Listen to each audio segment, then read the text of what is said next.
I thought it was just an option there. No. Oh, well. All right, well, we'll figure it out here.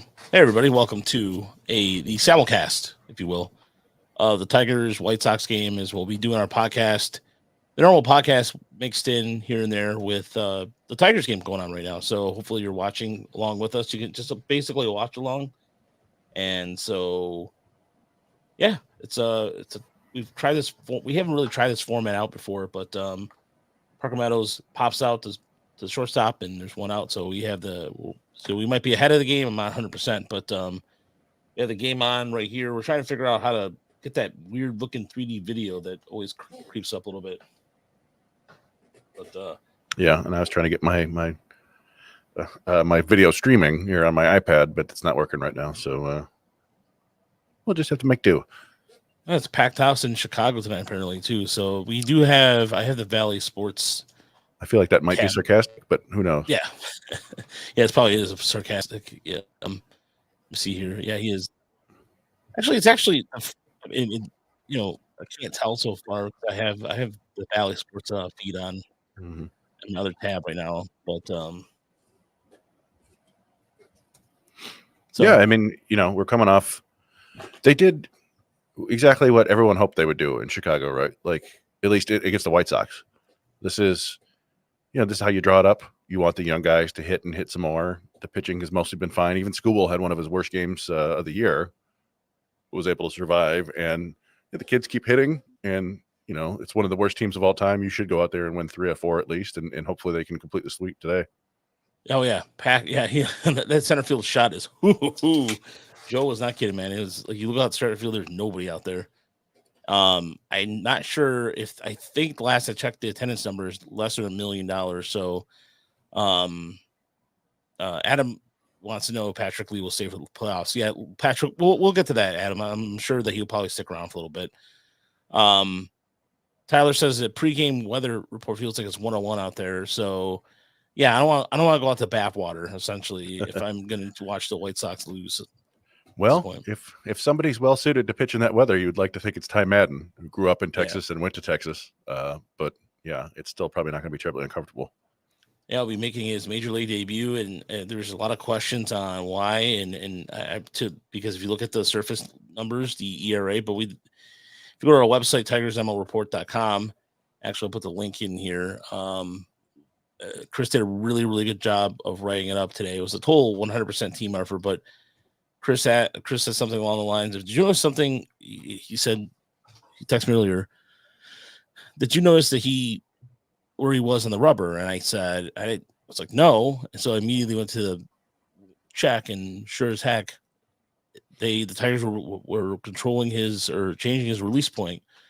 So between that and put him on the extreme third base side of the rubber.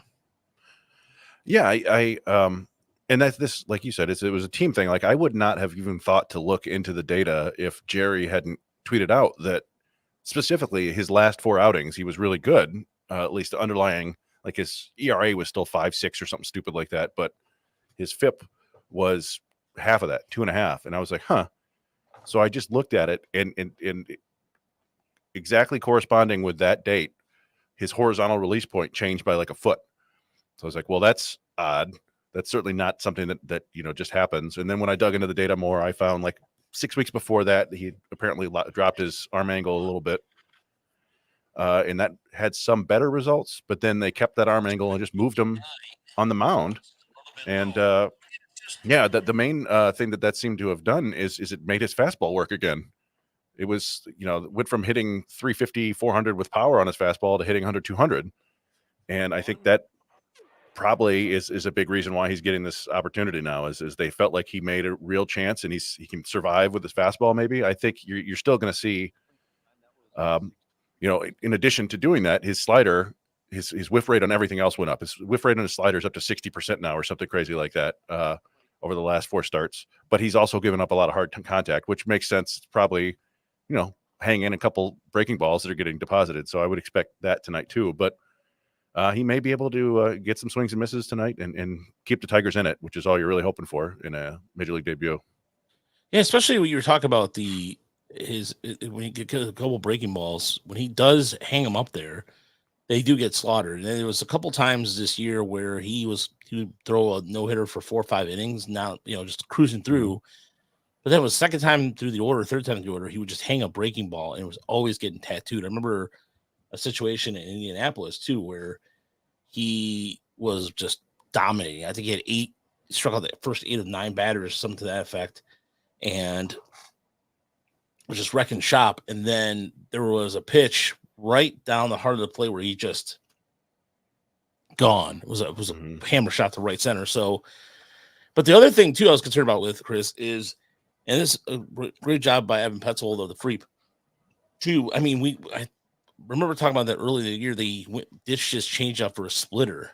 And so, the thing is, Chris, the inherent risk about taking there's like, I know AJ Hinch has told, I remember asking Hinch specifically, he said there's not really an inherent risk with throwing a splitter for injuries, but it has that same kind of action a little bit, that downward tumbling action, except it's a lot. You throw it with you throw a little more harder than you do than your a change. But I was surprised not to see that had some more swing and misses with it.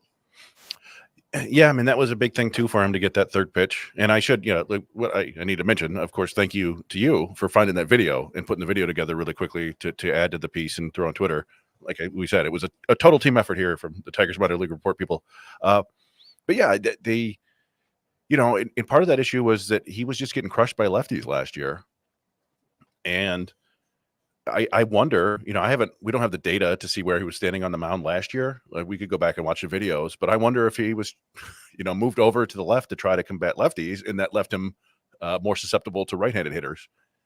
But either way, yeah, it seems like he's throwing the changeup more in addition to everything he's done over the last month, and it's got more depth to it and more horizontal movement. So yeah, he may have found something there too. So this is one of the things we've talked about before, and who knows, he might come out there and get absolutely roasted tonight. That happens.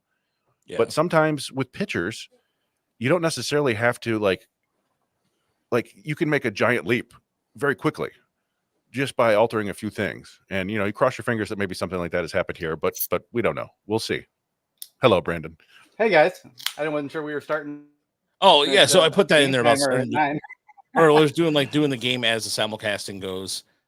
So they have the simulcast thing going up right now, and figured multitask, and then that way we could potentially not be up till 10:30, 11 tonight, possibly. There's a first pitch strike for Madden, huh? Oh, there we go. Yeah, and a second pitch ball. But yeah. How fast is it? 95.8. I can't see. I'm sorry. I was just asking how fast that was. Oh, Bally's catching up right now. Okay, yeah. There's the Ty Madden. They're showing the shot of Ty Madden's family and potentially, but no, we're just talking about Madden's adjustments there, Brandon, and we were just talking about how it was a total 100% team effort thing over at the website, but it was because a lot of the questions was, well, he has an ERA of 7.36. What the hell is going on? And that's a valid question. I mean, anybody would look at those numbers, and we've talked about them. We've talked about them on this podcast numerous times. There's an inherent bullpen risk there because he can only throw 2 good pitches. But then you look through his August numbers deep, you're like, holy shit. There's, pardon the swearing, but just yeah. Go ahead. Yeah, it really does point to what Chris was saying when I got on about how you're waiting for that one thing to come together. Like he has good enough stuff to pitch in the major leagues, but you have these outings where you just get shelled and you're watching it and it doesn't look that different from the outings where he's dominating. And is it just the hitters? Brandon, we're both wearing shirts, by the way. Oh, nice! Shout out to Rob there. We got him covered. But yeah, I mean, you're just wondering, is there like some little thing that's going to come together for him, or is he just too inconsistent in his release? And, is it some subtle little thing like that? You guys did really good investigative work on that to figure out that he lowered his release point a little bit. And yeah, you would think that for a guy like him, that would make his fastball play up a little bit and hopefully like release the slider on a little bit better plane for him rather than being quite so loopy sometimes, which is a problem that Jackson Jobe has as well sometimes, where he snaps that thing off so hard that to actually get it anywhere near the strike zone, it's got to pop out of his hand a little bit. So they've been trying to get Montero, who has a similar issue, to throw it harder and a little bit flatter. Yeah, so I mean, that was good investigative work. We've seen the Tigers like move people over quite a bit, like moving Reese Olson over to the third base side. They kind of did something similar with Kiter. So yeah, I mean, we're kind of starting to see a little bit of a pattern of like final adjustments that get made. You can kind of ask yourself, like, why didn't this happen before? Because I mean, Ty Madden's whole thing since he came into the league was, when they first got him, was he had this high arm slot. He had pretty bad IVB as a result, and they've been trying to get him to lower it. Lower the slot and lower the release point the whole time, and he's done it to some degree. But for whatever reason, they seem to have kind of finally kind of latched onto something here at the end that might help him out. So I'm stoked to see this. Yeah, I mean, I think you came on right after he just pumped a four seamer right into the Robert, those center cut, and got it fouled off. Whereas for most of the year, we'd see that thing just get killed by a hitter of that quality. So. The one thing I speculated, and I actually didn't, I didn't look back at this, is I wonder, because we talked before about how he was just getting worked by left-handed batters last year. Yeah. And I'm curious if he used to be in the middle of the rubber, and then moved to the left to try to combat the lefties, and then the righties started taking off on him. So he just eventually moved back. I don't know exactly. Yeah. You have to go back and look, but I would have to. There's a lot of footage of him in September last year during the playoffs, because I was watching. I think there's a streak where he had 18 score along with Brant Herter. They were both like just unhittable for a period of time. So there's plenty of video. There's 3 or 4 videos from last year. And Kevin, by the way, thank you for the 999 super sticker. That ball is gone. Thank you, Kevin. Time. Yeah, thank you, Kevin. Yeah, and this was no problem at all. I'm glad that you guys can watch the game and multitask. So, yes, I think the Tigers might. Yes, I think it will happen tonight. I mean, the White Sox are. Look, you know what? I feel stupid because I told Crystal that the Tigers would split the series with the White Sox because it's just because the Tigers always happen when they'll hit against somebody. But good Lord, the White Sox are terrible. I mean, they're awful. They're awful baseball team. And I didn't realize how bad it was. And I know they've been playing a little better. But, they go in and they're taking care of business. So they win tonight. They break even. And then you have the Angels coming to town tomorrow with Brant Herter taking the mound tomorrow to start. So, and, the Angels have some things going for them. But I think the Tigers could pull a game within. I think if they win tonight, they'll go a game over 500. So, of course, the Tigers, Angels, and Cubs are all kind of in that same group where it could go either way. But yeah, the White Sox are just so bad they can't even play down to this level. It's like Torque, pretty rough. Torque, yeah. Come on, we got to see if he can get out of this. Not let it snowball on him. Madden, I mean, that's a tough break. I mean, he was thinking maybe he got out of the inning. Yeah, but then again, he also probably used some, Torque doing that a little bit in Toledo too. I mean, there was a couple of errors that had. Yeah, you guys didn't know how low his strand rate was so bad in Toledo. He's familiar with what goes. That was another. Yeah, it was like 50%. Yeah, and you see him, and he's really spraying the fastball around. This is kind of what we've seen in the minors too. It's not necessarily. It's just kind of all over. It's not, it's not super wild, but it's just kind of off in every direction. It all places, except when he throws it down the middle. So hopefully he can cook up a ground ball here or something. But this is what he needs. I mean, something else we talked about a few times about how many pitches he's got and how most of them aren't really of much use. So it'll be interesting to see if they try to mix any of that in, like if they have him spin a first pitch curveball later on in the outing or anything like that, or if it's pretty much just fastball slider and then maybe just throw the splitter to lefties but keep it out of the zone. Yeah, see that was the type of one that gets hit, but that's all right. Down the middle, yeah. That was sorry, we're not synced up. That was a sac fly. Yeah, sac fly. Yeah. Well, maybe he can still get out of it with one run. That would be acceptable. I'm sure he's got plenty of nerves going on right now, but not bad to get right in the fire here though and have a little bit of trouble. It's fine if he gets through this. That's a good confidence builder, and hey, you can get these guys out. Yeah, it'd be interesting to see. Let's see. Yeah, I'm gonna check to see, get the Savant feed up going to see if he's thrown anything but a fastball and slider yet. Well, thank you, Adam, and for the donation. If you have donated, thank you very much. If it was through PayPal, then it's a different type of alert that I have not checked yet. But nevertheless, thank you. Yes, we can. definitely do a. We'll probably do an Eerie simulcast at one point too. Maybe even Toledo the end of year. Why not? West Michigan too. Those are fun. Hey, So Torque 1 for 2. All right. yeah, Madden is gone through the innings. So there we go. Unearned We can run. talk.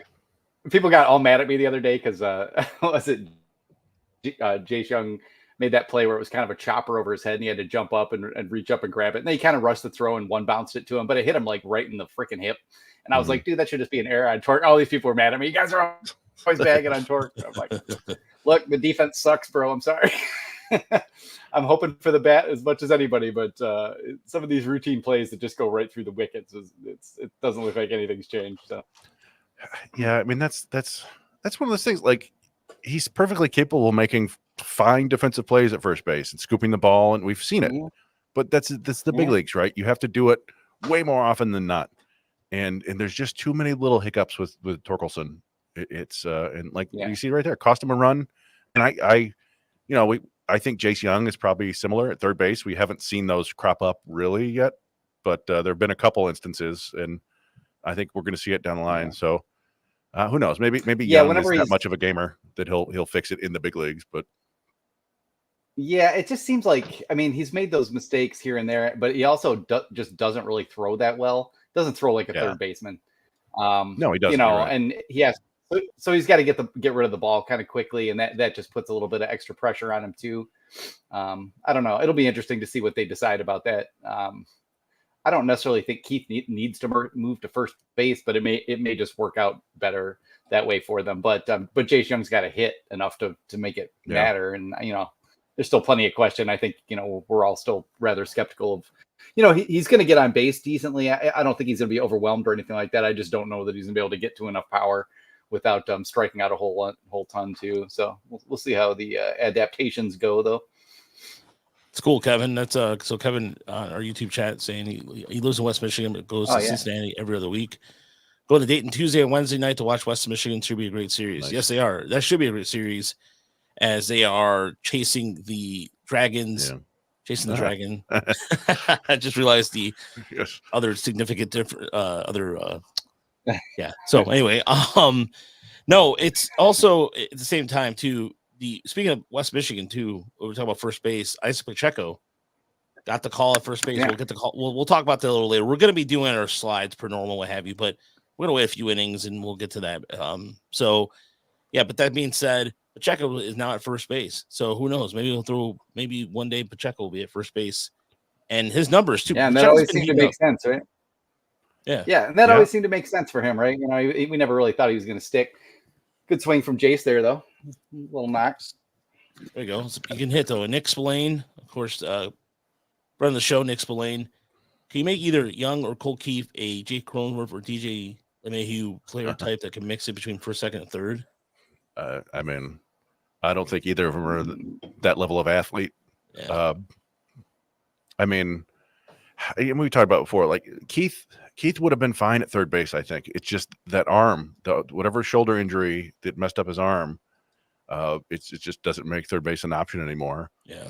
And I don't know. Gage Workman is more the type of guy with the athleticism to be that kind of player if he could hit enough. So, yeah. I think we should just, count our chickens. If Jace hits, I'll be content to just play him wherever. But moving him around, especially moving Keith around, is probably not a good idea for Keith. And to your point, Brandon, Young, his plate discipline issues are pretty similar to Justin Henry Malloy. He's going to take walks. He's not going to expand much, but if you can get him out in the zone, pitchers will start doing that, and then we have to see what he can do. Yeah. Good fastballs are going to be tough for him up, and he does have some weakness against the breaking ball too, which obviously is Justin Henry Malloy's kind of thing to get past. Oh, but see, you got to nuke that thing. He hit it good, but not quite. Yeah. Sorry, I'm ahead of you guys.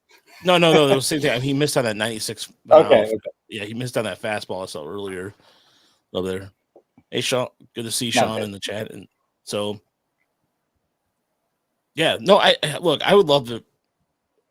I'd love to have I think Young should, if eventually at second base. I thought his defense was fine. And so, I mean, I'd love to see him make a return back over there if possible with if whatever they decide to do with Torque, if Keith. But the only thing I also have questions about is somebody asked us on Twitter about Malloy getting a first baseman's glove still. And I know that question's come up over half a dozen times, but why don't they at this point? I mean, it's just like. Makes sense to try it. I mean, he could get better in the corners. I mean, it's not like he doesn't have any speed at all or he's terrible out there, but it doesn't feel like a very good fit. So, yeah, it seems like this would be a good time to try something like that.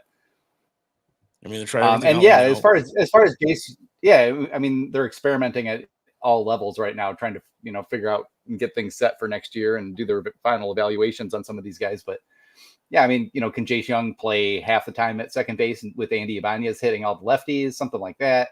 That seems like much more viable. And then I don't know, maybe Trey Sweeney and Paul DeJong or something as a combo.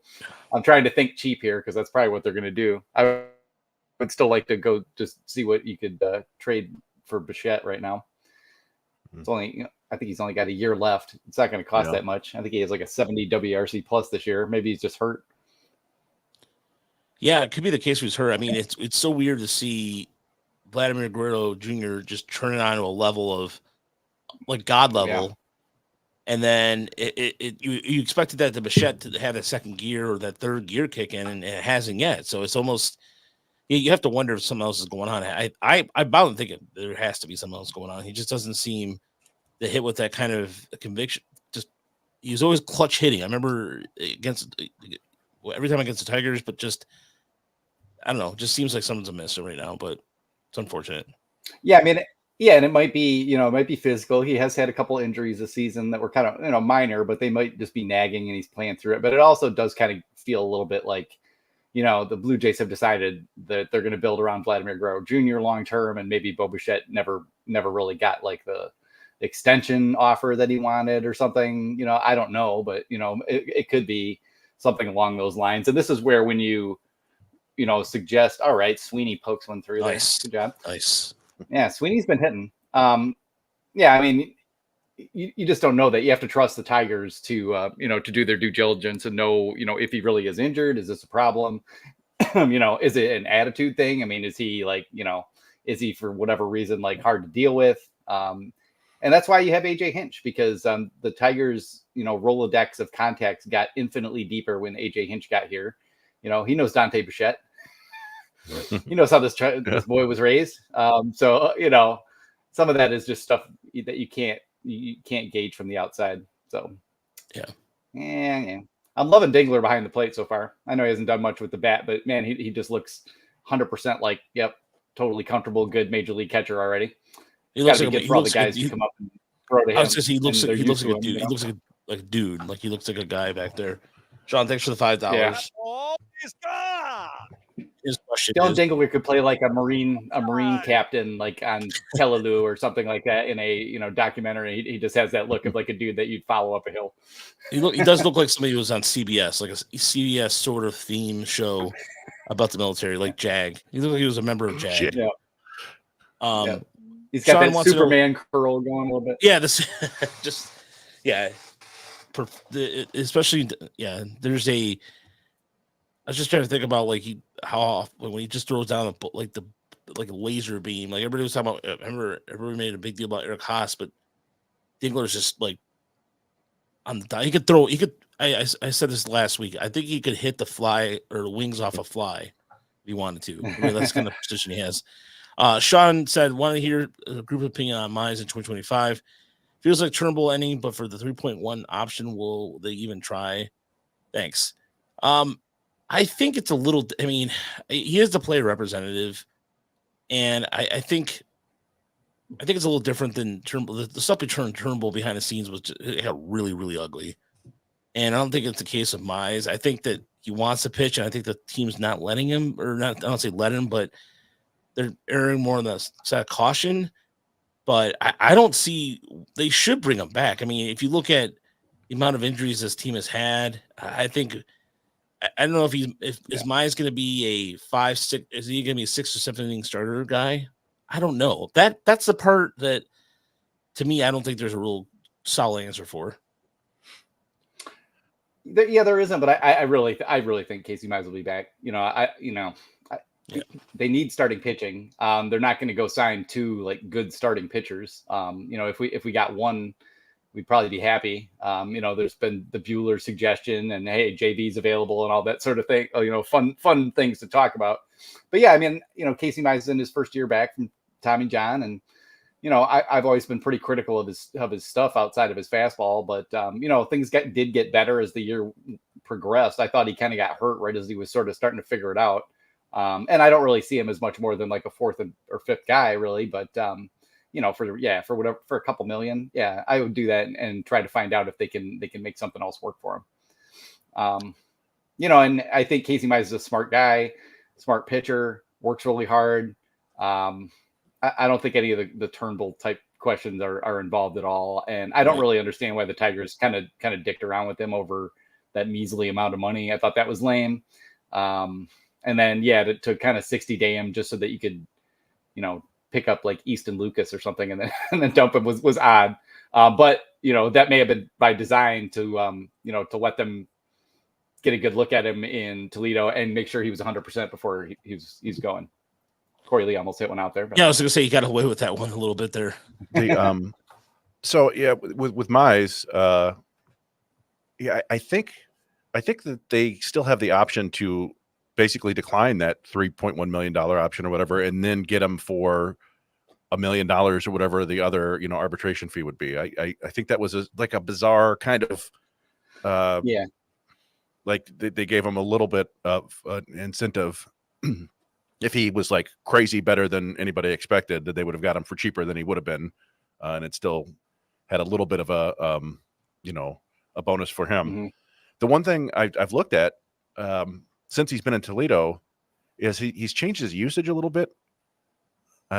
Just in terms of he was throwing his fastball, his 4-seamer 40% of the time in the majors this year, with the slider around 28, splitter 17, knuckle curve 7, sinker 7. And you can look now in Toledo this year, it's fastball, the 4-seamer's down to 29%, splitters up to 24, sliders 23, sinkers 13, and knuckle curves 11. So they may have just been using this time in AAA to kind of tweak his arsenal a little bit, or usage, to see how it works. Yeah. And so far he hasn't given up a single hit on the splitter or his knuckle curve in AAA. It's a relatively limited sample size, but I'm just curious if they've also used this time to tinker with some things. Yeah. By the way, there's a possibility that Casey Mize might start Friday too. So. Mm-hmm. And you'd think he would. I mean, you think he'd come right. He'd be on 6 days, I think, right there. Yeah. Oh, nice way to get the double play there. Nice. Yeah. Good job. Yeah. Another little confidence booster. What was that? 24 pitches for 2 innings. That's not bad at all. AJ Hinch is happy to see that. No doubt. Oh, his fan.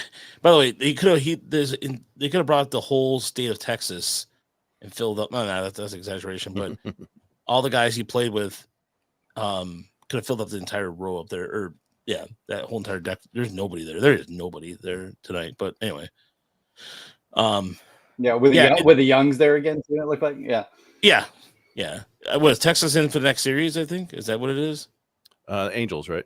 Or for in Chicago? Yeah, Chicago. I'm not sure. I'm sorry. Oh no, that's okay. That could be. Yeah. I was just wondering if that's what the case was, but I did want to move on a little bit to, because of course as we're watching the game, Javy Baez will have right hip surgery, so that he's out for the year, to the chagrin of every Tigers fan out there. And Baez has just had a tough year, but it's like putting a dog. Be nice, you bastards. Huh? Yeah, I know. Everybody's like, "Oh, this is the best possible outcome," and I'm like, "Yeah, not for Javy though." No. But for us, yeah. I mean, right now we just want to see Trey Sweeney play as much as humanly possible and see what we got. So this is all for the best from that score. I think we've talked about this a bunch of times, that whatever you think about like Javy's plate discipline, it's not really any different than it ever was. His body is just shot.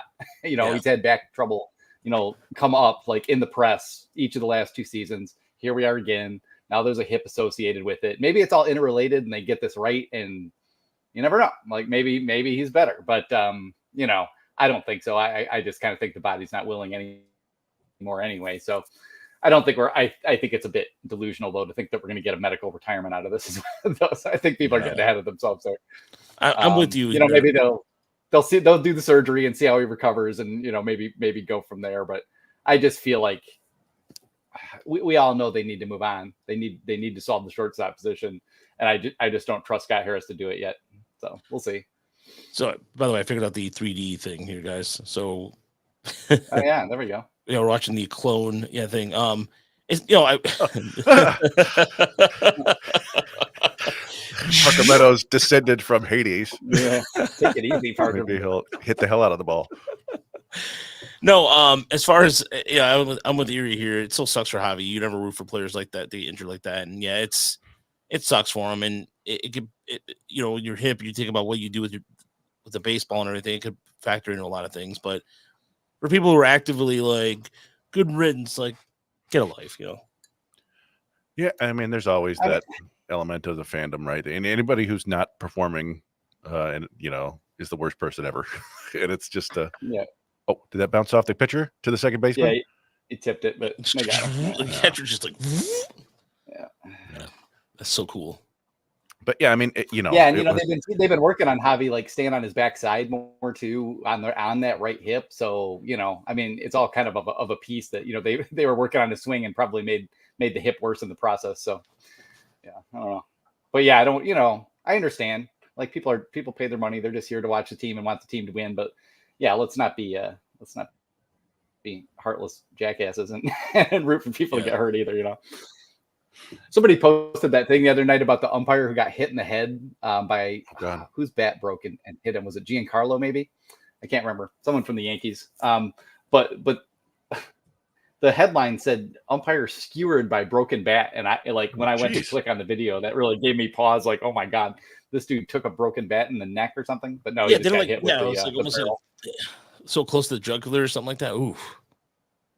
Yeah, that's no good. Yeah, it wasn't that. That's what it sounded like it was going to be, but no, he basically just took it right to the side of the head, like wrapped around the mask and just barreled him up. Unfortunately, I think he's gonna be all right. Top of the zone there. So it's Carpenter strikes out there. Yeah, he hasn't been real dialed in since he got back yet. Not worried about him though either. Nah, I'm not either. Is now see here who's up to Verlaine descends from from Hades. Oh yeah. It looks like it takes a minute for the bat to form. Oh yeah, and it does the little Matt Vierling bat wrap. So that's interesting. When he just fouled the ball past the catcher and umpire, and the camera followed it behind, as if the camera is on top of the umpire's head here.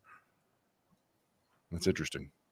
Yes. You know what, Sean, this is draining my computer, but I have luckily for me, I have a nice little, thankfully, an iMac that is an Iron Warrior. This thing's a beast.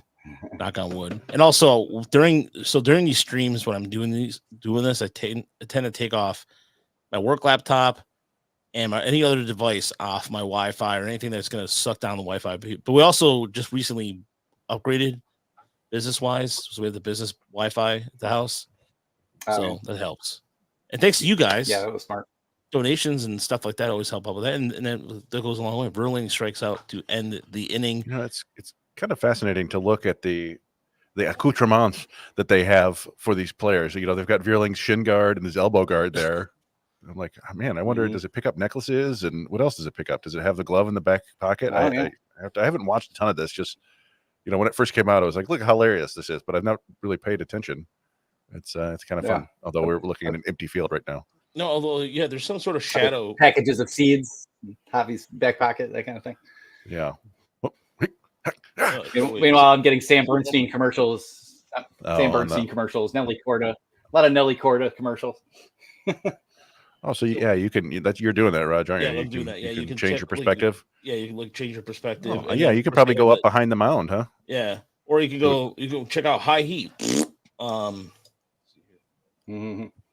You look in the dugout and see what AJ's doing. Yeah, so there you go. It gives you an idea of you can zoom in, watch him. In this case, yeah. I'm trying to see what else is going on. Oh, sorry, I'm still confused here. I was just trying to get my bearings here. Okay. Anyway, for listeners or viewers out there right now trying to figure this how this great technology works. But anywho, the stadium is doing a good job of covering up how bad there's more people in this stadium than there is in the White Sox field. Yeah, that All right. sounds about right. But no, the to White answer Sox Kevin's question. Yeah, sorry. I was just gonna answer Kevin's question that if Javy can't come back and he can't play, then the Tigers probably aren't on the hook for the whole contract, assuming it's a medical retirement. But I would assume there's some insurance on that to some degree. But again, it's just hip labrum surgery. It's probably not going to be that big of a deal. He'll come back from that. It's just a question of whether or not this is just this is going to continue to spiral and be an ongoing pattern of back, hip, everything else injuries. So far, a lot of sliders. I still don't think he's thrown anything. Yeah, it still seems like it's just been fastball slider too. Did anybody pull up StatCast? Yeah, they got him with 1 changeup, 3 cutters, 8 sliders, 17 fastballs. Oh, the cutter. That's true. I forgot about that. But yeah, it's So by the way, entering into the game today, Cole Keefe with an 8-game hitting streak. Zach McKinstry also been having a good last couple of weeks. I believe he has a 9-game hitting streak. I think I last checked, or not 9 streak. He's been on a tear. So there you go. Yeah, he has been. And like his OPS is over 900 the last 2 weeks. There it looks like a single right up the middle. Yeah.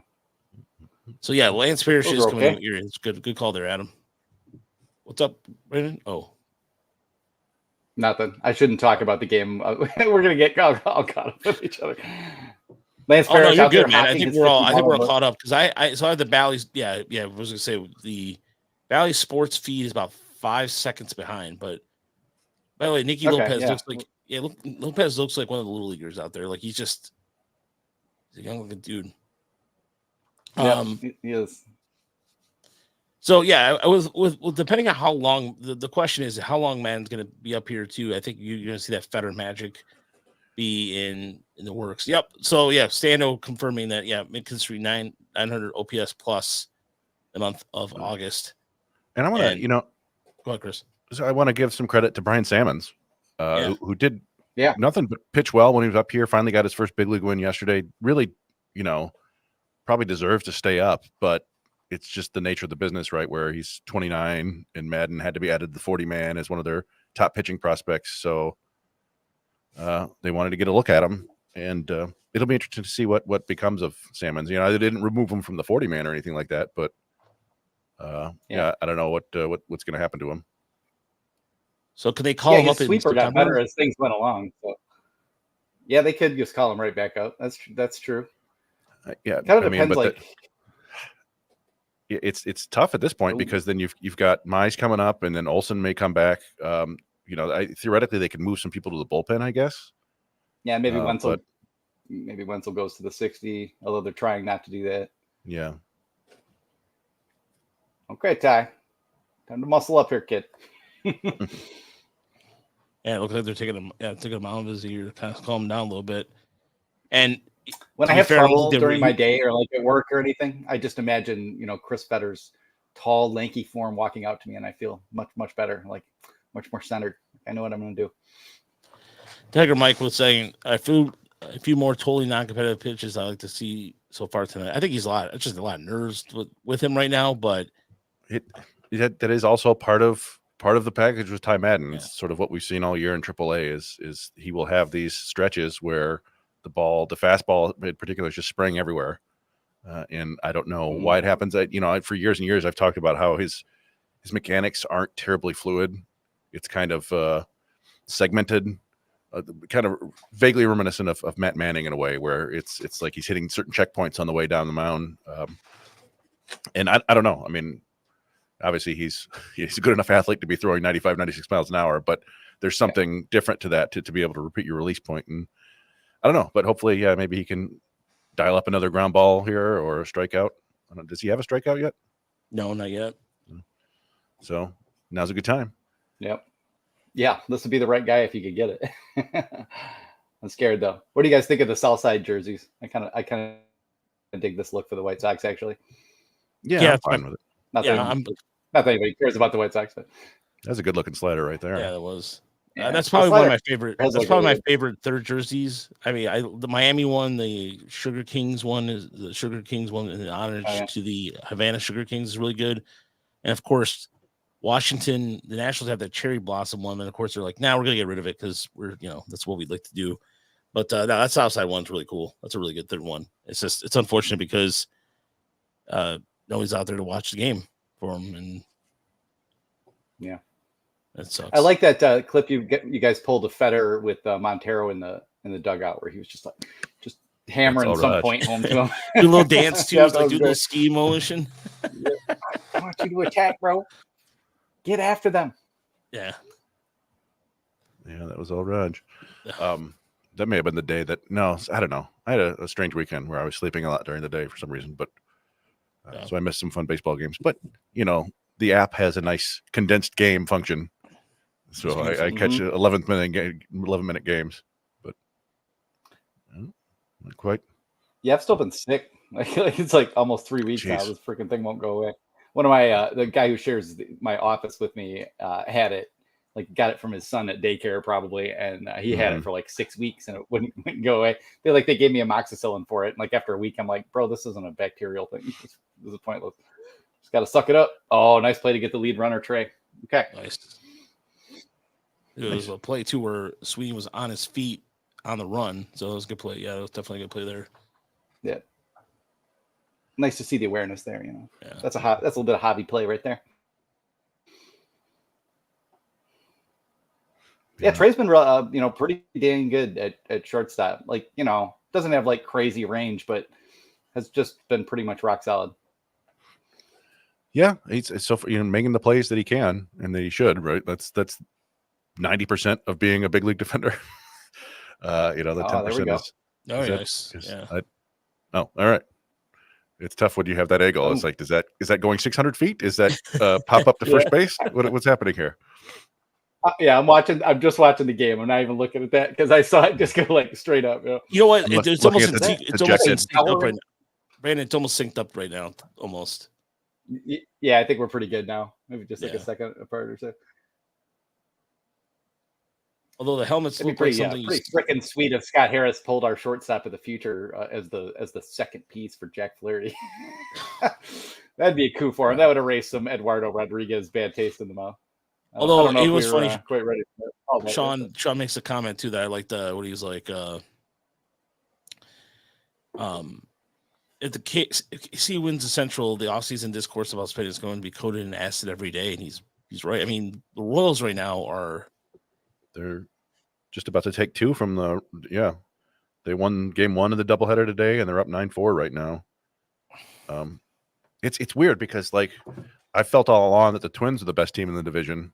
Going back to the beginning of the year, and I keep talking about how I don't know how the Guardians are doing this. It feels fake given. That looks like a run. Given their was hitting there by Vaughn too. Hopefully Madden backed up, but yeah, not like it's just as weird that the Royals seem to be winning, although their run differential seems to make it real. I don't know. It's a weird year. I just didn't think the Guardians or the Royals were this good. Me neither. The Royals are just pitching so well. I mean, it's still pretty much Sal and Bobby Witt, which is a pretty dang good combo. But yeah, I mean they're pitching really well. The bullpen's been reasonably strong, and yeah, you got like Seth Lugo and all these dudes just having really good years. So I went up to with Texas, just giving away Cole Reagans, and then we get Montalvo for Chafin. Like, man, you guys can't spare the pitching over there. Like, I don't know if Max is coming back, bro. That's what I was gonna say. Speaking of this pitching, so Saturday I went to Cleveland and watched the Guardians and Rangers, and Texas is pitching. I mean, the Indians trounced them. I think it was like 13-1, 13-2, and they had all this offense going. But the Rangers pitching has just been terrible, and just the one thing though that is prevalent tonight against Kansas City is Cleveland can either score a bunch of the Cleveland's offense is so inconsistent. So if for example, if Stephen Kwan can't get anything going on top of the order, and Noel, I saw the player I was there to watch was Noel, and the guy's a the guy's got he had a majestic home run. And it's just they got some. But the problem is the power's so inconsistent in Cleveland. That's what's going to end up costing them. But the Royals, meanwhile, are just man, like this is an example. The Royals are going to prove to everybody you can do it in 1 year. He struck him out. It was his first strikeout, wasn't it? Mm-hmm. There it is. Yep. Nice. All right. Yep. Pair of sliders away. Got with good. Yep. Yeah. That was good stuff to get out of that. Not too bad so far. I mean, this is kind of what you'd expect. A little bit of extra traffic. That first run is pretty much on torque anyway. So yeah, not too bad. Doing just fine. Settle in, kid. Like to see the lineup do a little bit more here in the second time through. We can also let's check. You know what I love about this 3D cast? We can go and check the stats really quick. So that ERA was not so it originally counted an earned run, and I saw it earlier, but now they didn't, so it's good. So far he is at. See here, 50 pitches exactly. There you go, Kevin. Nice, spot on there, Kevin. Yeah. 50 pitches, 29 for strikes. So we can go back to the 3D madness here in a second once if he gets back. But yeah, Kevin Sheets, I thought at least would take one pitch, and he didn't take many pitches there at all. So, but yeah, what you were saying with Cleveland, though. Yeah, I was just going to say with Cleveland, I mean, if it's not, if Steven Kwan's not going good, you just pitch around Jose Ramirez, and yeah, you shouldn't have that much trouble. But the run suppression in Cleveland is just an art form. No matter who's pitching, it just seems like they don't even have that many good starters going right now. But if you win just about every game you've got because you've got Class A at the end, that helps a lot. Which would be a note Scott Harris should probably take. Not that I want us to go sign a free agent closer or something and go all Joe Nathan again, but it just shows how important that is for a team that is kind of built on playing close games and winning them late. Although I think beat without Francona either. I was gonna say I don't think the Tigers with Harris will spend money on a closer. I really think they'll rather develop their own closer versus a lot. I mean, did the Giants ever really spend money on? I mean, they try to turn Jordan Hicks into a starter, so. I don't know. I just don't see him getting a closer. I don't see that happening. I think they're going to try to develop one within.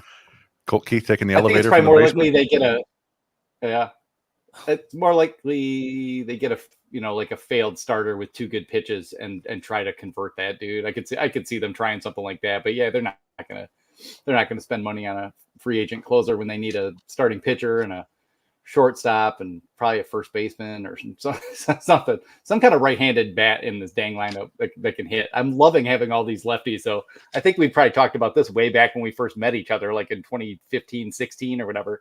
But this team, this park and everything else is made for this team to be heavily left-handed. And we're finally there. And we've got Andy Ibanez as the ultimate lefty masher. Like there's some mojo there if they can find another good right-handed hitter to put in this lineup somewhere on the infield. Apparently they can pitch with whoever. You just give Chris Fetter any assortment of dudes and he'll figure it out somehow. It's almost like he could work with government cheese and somehow turn into I don't know. Gourmet meal. Yeah, gourmet meal. Oh yeah, I was just say that was the simplest analogy there. No, it's especially the series too. Like we'll talk. I wanted to talk about the Cubs series a little bit too because I think all 3 games were winnable, but it was just a matter of just could not score runners. Whoa, is that what I think it is? Oh, not quite. Oh, damn. Oh, and that must be Josh Jung they're talking to. Yeah, you were He's right. out with an I looked injury, at right? the Rangers are coming in tomorrow. So, okay, yeah. By the way, they had during Elvis night. Johnny Kane was interviewing a bunch of Elvis looking dudes, and the one he did interview was drunk, and he had to apologize for the guy on air. It was a really weird interview. Yeah, that's always the best. Didn't he say something about you hated Javy Baez or something? I never thought we'd get a Charlie Dangles song reference here.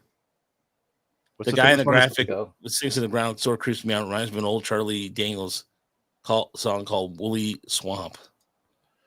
Is it was it Rick Sutcliffe who famously was drunk and on the air with ESPN? Yeah. Is it Rick Sutcliffe? The infamous like George Clooney. You guys see that? You seen all that? Yeah, it's, you know. He was Clooney drunk fella. and talking about George Clooney at the UN. Like, yeah, boy. But that's what you get when you pull somebody out of the stands who's been hanging out with Bill Murray all day. Yeah. I don't want to be interviewed by Johnny Kane and have to tell people I write for Bless You Boys at the average game because I'm usually going to have a beer or two. No, pulled it. Close though. Come on, Torque Daddy, get it together. It has been nice seeing him go to right field. Been looking a little bit better. Nothing terribly notable changing, but if he, if Torkelson just like can convince himself to just put the barrel on the ball and not swing for the fences a little bit, maybe he can work into more of a pure hitter mode and just let the power come. Hard to be real confident, but keep trying. Tanner He's got Scott, a couple more weeks. Tanner Scott would be nice. And 2-2 pitch here. And got him a little nubbler to third. Yeah. And you can't get Torque on a play like that. Yeah. He's burning down the line, kids. Nice. Swing bunt there. Tark is hype. All right, so we can continue. Let's see here. As the game slows down, here's where the interesting part is. So we can go and start on the decks, if you will. We can start on looking at the look around the minor leagues a little bit, or we can continue. We can talk about the Angel series. I don't know what direction you guys want to take, but this is where we can. Where do you guys want to go? Let's try to work through the farm just so that we make sure that we've done that, and then we'll. Yes. After that, we'll improvise. Okay. All right, Chris. Talk about Charlie Daniels and Billy Strings and stuff. I don't know if you have the slides on your end, Chris. If you want to pull them up there, and with all the graphic power I'm using right now, I might not be able to. I do. I was just Kinstry again, finishing up the Lakeland one. Yeah. Is it a hit or a home run? That was a hit. Right. Give me one more minute to finish up the Lakeland slides, and then I'll try to. Sorry. Yeah. No, you're good, dude. Kevin, you're right. Toledo, especially doing the slides at Toledo last week. When I did the slides for Toledo last week, I'm like, I don't even know what to pull from this. Like the bullpen arms, or just a bunch of guys trying to fight for bullpen, another job in bullpen somewhere else next year. So. Yeah. No, Chris did not mess up the fonts again, Kevin.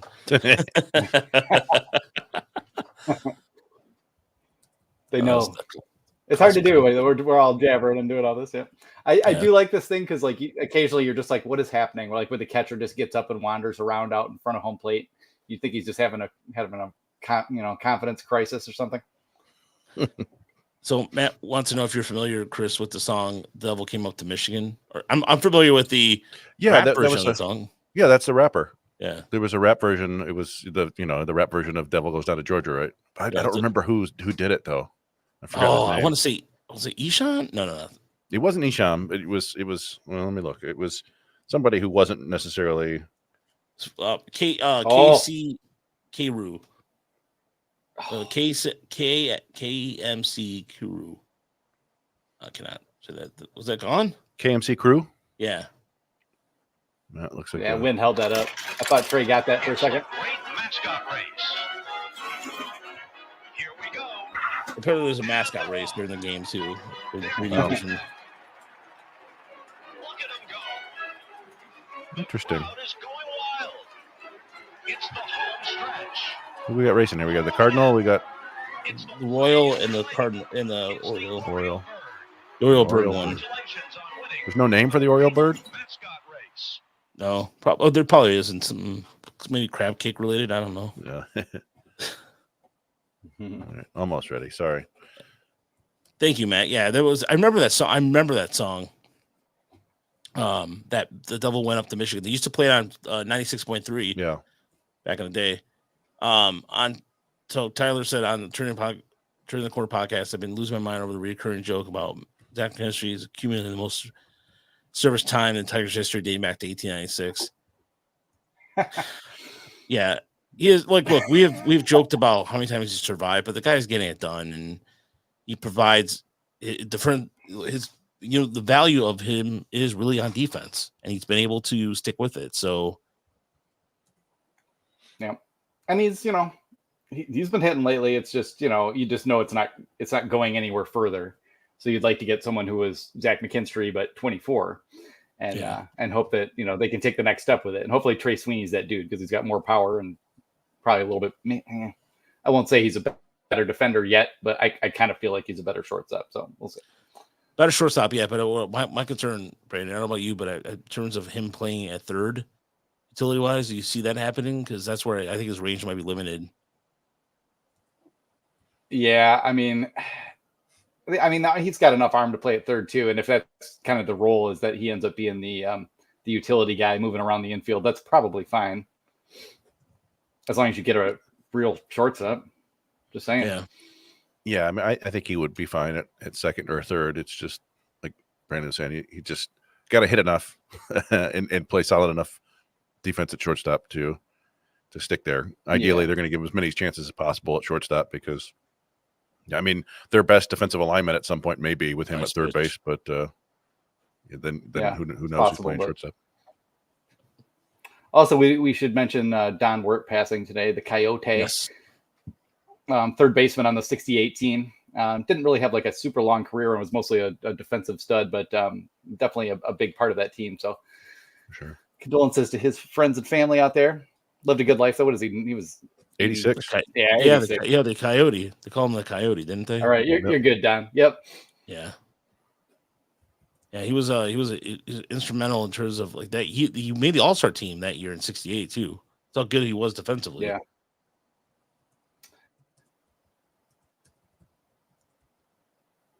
In terms of and he only hit 200 in 1968 too. Whereas I think 1966 he hit 268, 342 with 11 home runs. That was his best season. But yeah, mostly a defender. But for a lot of fans out there, it would definitely be a familiar name. Not too many of the 68 team left, unfortunately. Yeah, and he was also part of the trade to Washington when the Tigers traded Denny McLain over Aurelio Rodriguez too. So that was a nice pick. Gentlemen. There, Chris Gomez, a good, nice Chris Gomez blast there. While you're at it, you might as well get a Debbie Cruz reference in there too. Yeah. But no, there's a really good Saber bio too on Don Wirt. So, that's cool. Yeah. Yeah. Have you guys seen any of that? If people are out there, looking for something to check out, that Greg Maddux documentary has been pretty good. I haven't watched all of it, but I've seen some chunks, and there's a lot of interesting stuff in there, like him calling his own pitches. Is it on MLB Network or? I don't know. I've just been seeing all these clips. Yeah, I've seen a ton of clips. It's either that or it's an ESPN doc, but I'm not 100% sure which it was. Yeah, I've been looking forward to watching. I just didn't know what channel it was. I don't have streaming anymore. Cable. I just have streaming. So. Yeah. It is MLB. Yeah. So. Okay. Yeah, it's MLB Network. But yeah, him calling the pitches the way you would like in a bullpen session, like just by the way he catches the ball back and and signals right then. It's kind of interesting. It's kind of be surprising no one ever picked up on that. I think one of my favorite things about Greg Maddux was that the whole Barry Bonds clip too they showed with him, Barry Bonds and the respect that Bonds had for him. And Bonds doesn't really talk about pitchers too much, but that seems to be the whole documentary, right? It's him and Bonds facing each other a bunch of times. Yeah. With Randy Johnson and Smoltz and some of those guys. Oh, is it? Okay. I've only seen the Bonds and Maddux ones, but yeah, it's really cool seeing these guys and how they think the game and basically how they might not even remember these at bats but they think the way they used to, and it's fun to see. Yeah. Yeah, and just Greg's whole theories on changing speeds and all that. I mean, we always hear this, like, why can't, this guy who throws 91 make it work? And it's like, well, maybe first of all, Maddux didn't throw 91 very often.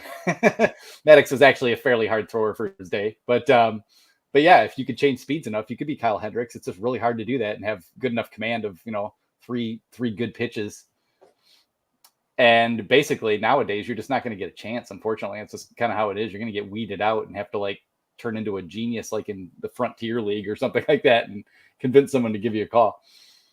Because it's just hard to get drafted throwing 90. There we go. There we go. Thank you. All right, so we'll skip the 3D for a minute.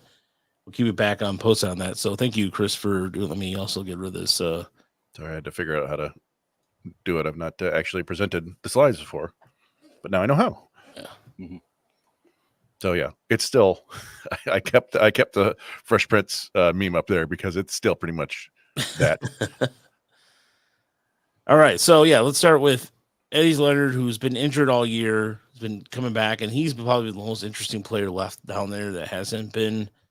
The offense all year has been really good, but just again, anybody that's up there now,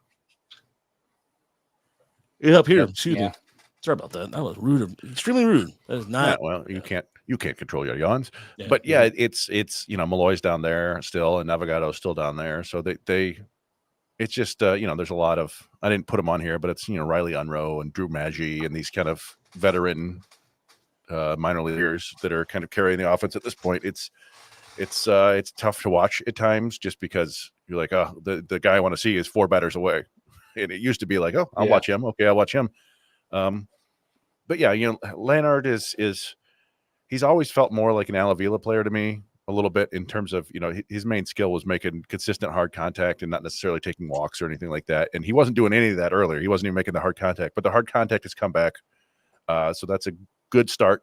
I'd like to see him kind of pick it up here down the stretch. He was one guy that I thought we might see this year. He's on the 40-man, but as you said, Raj, just the injuries have kind of conspired against him.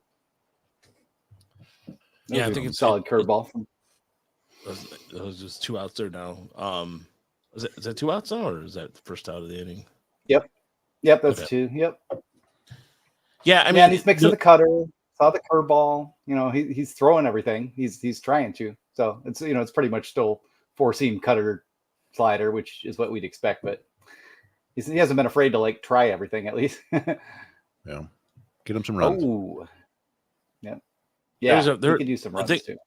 One of the concerns too about Leonard is that, I mean, I think if Leonard was not injured, you have to wonder if this trade for Sweeney would have even happened.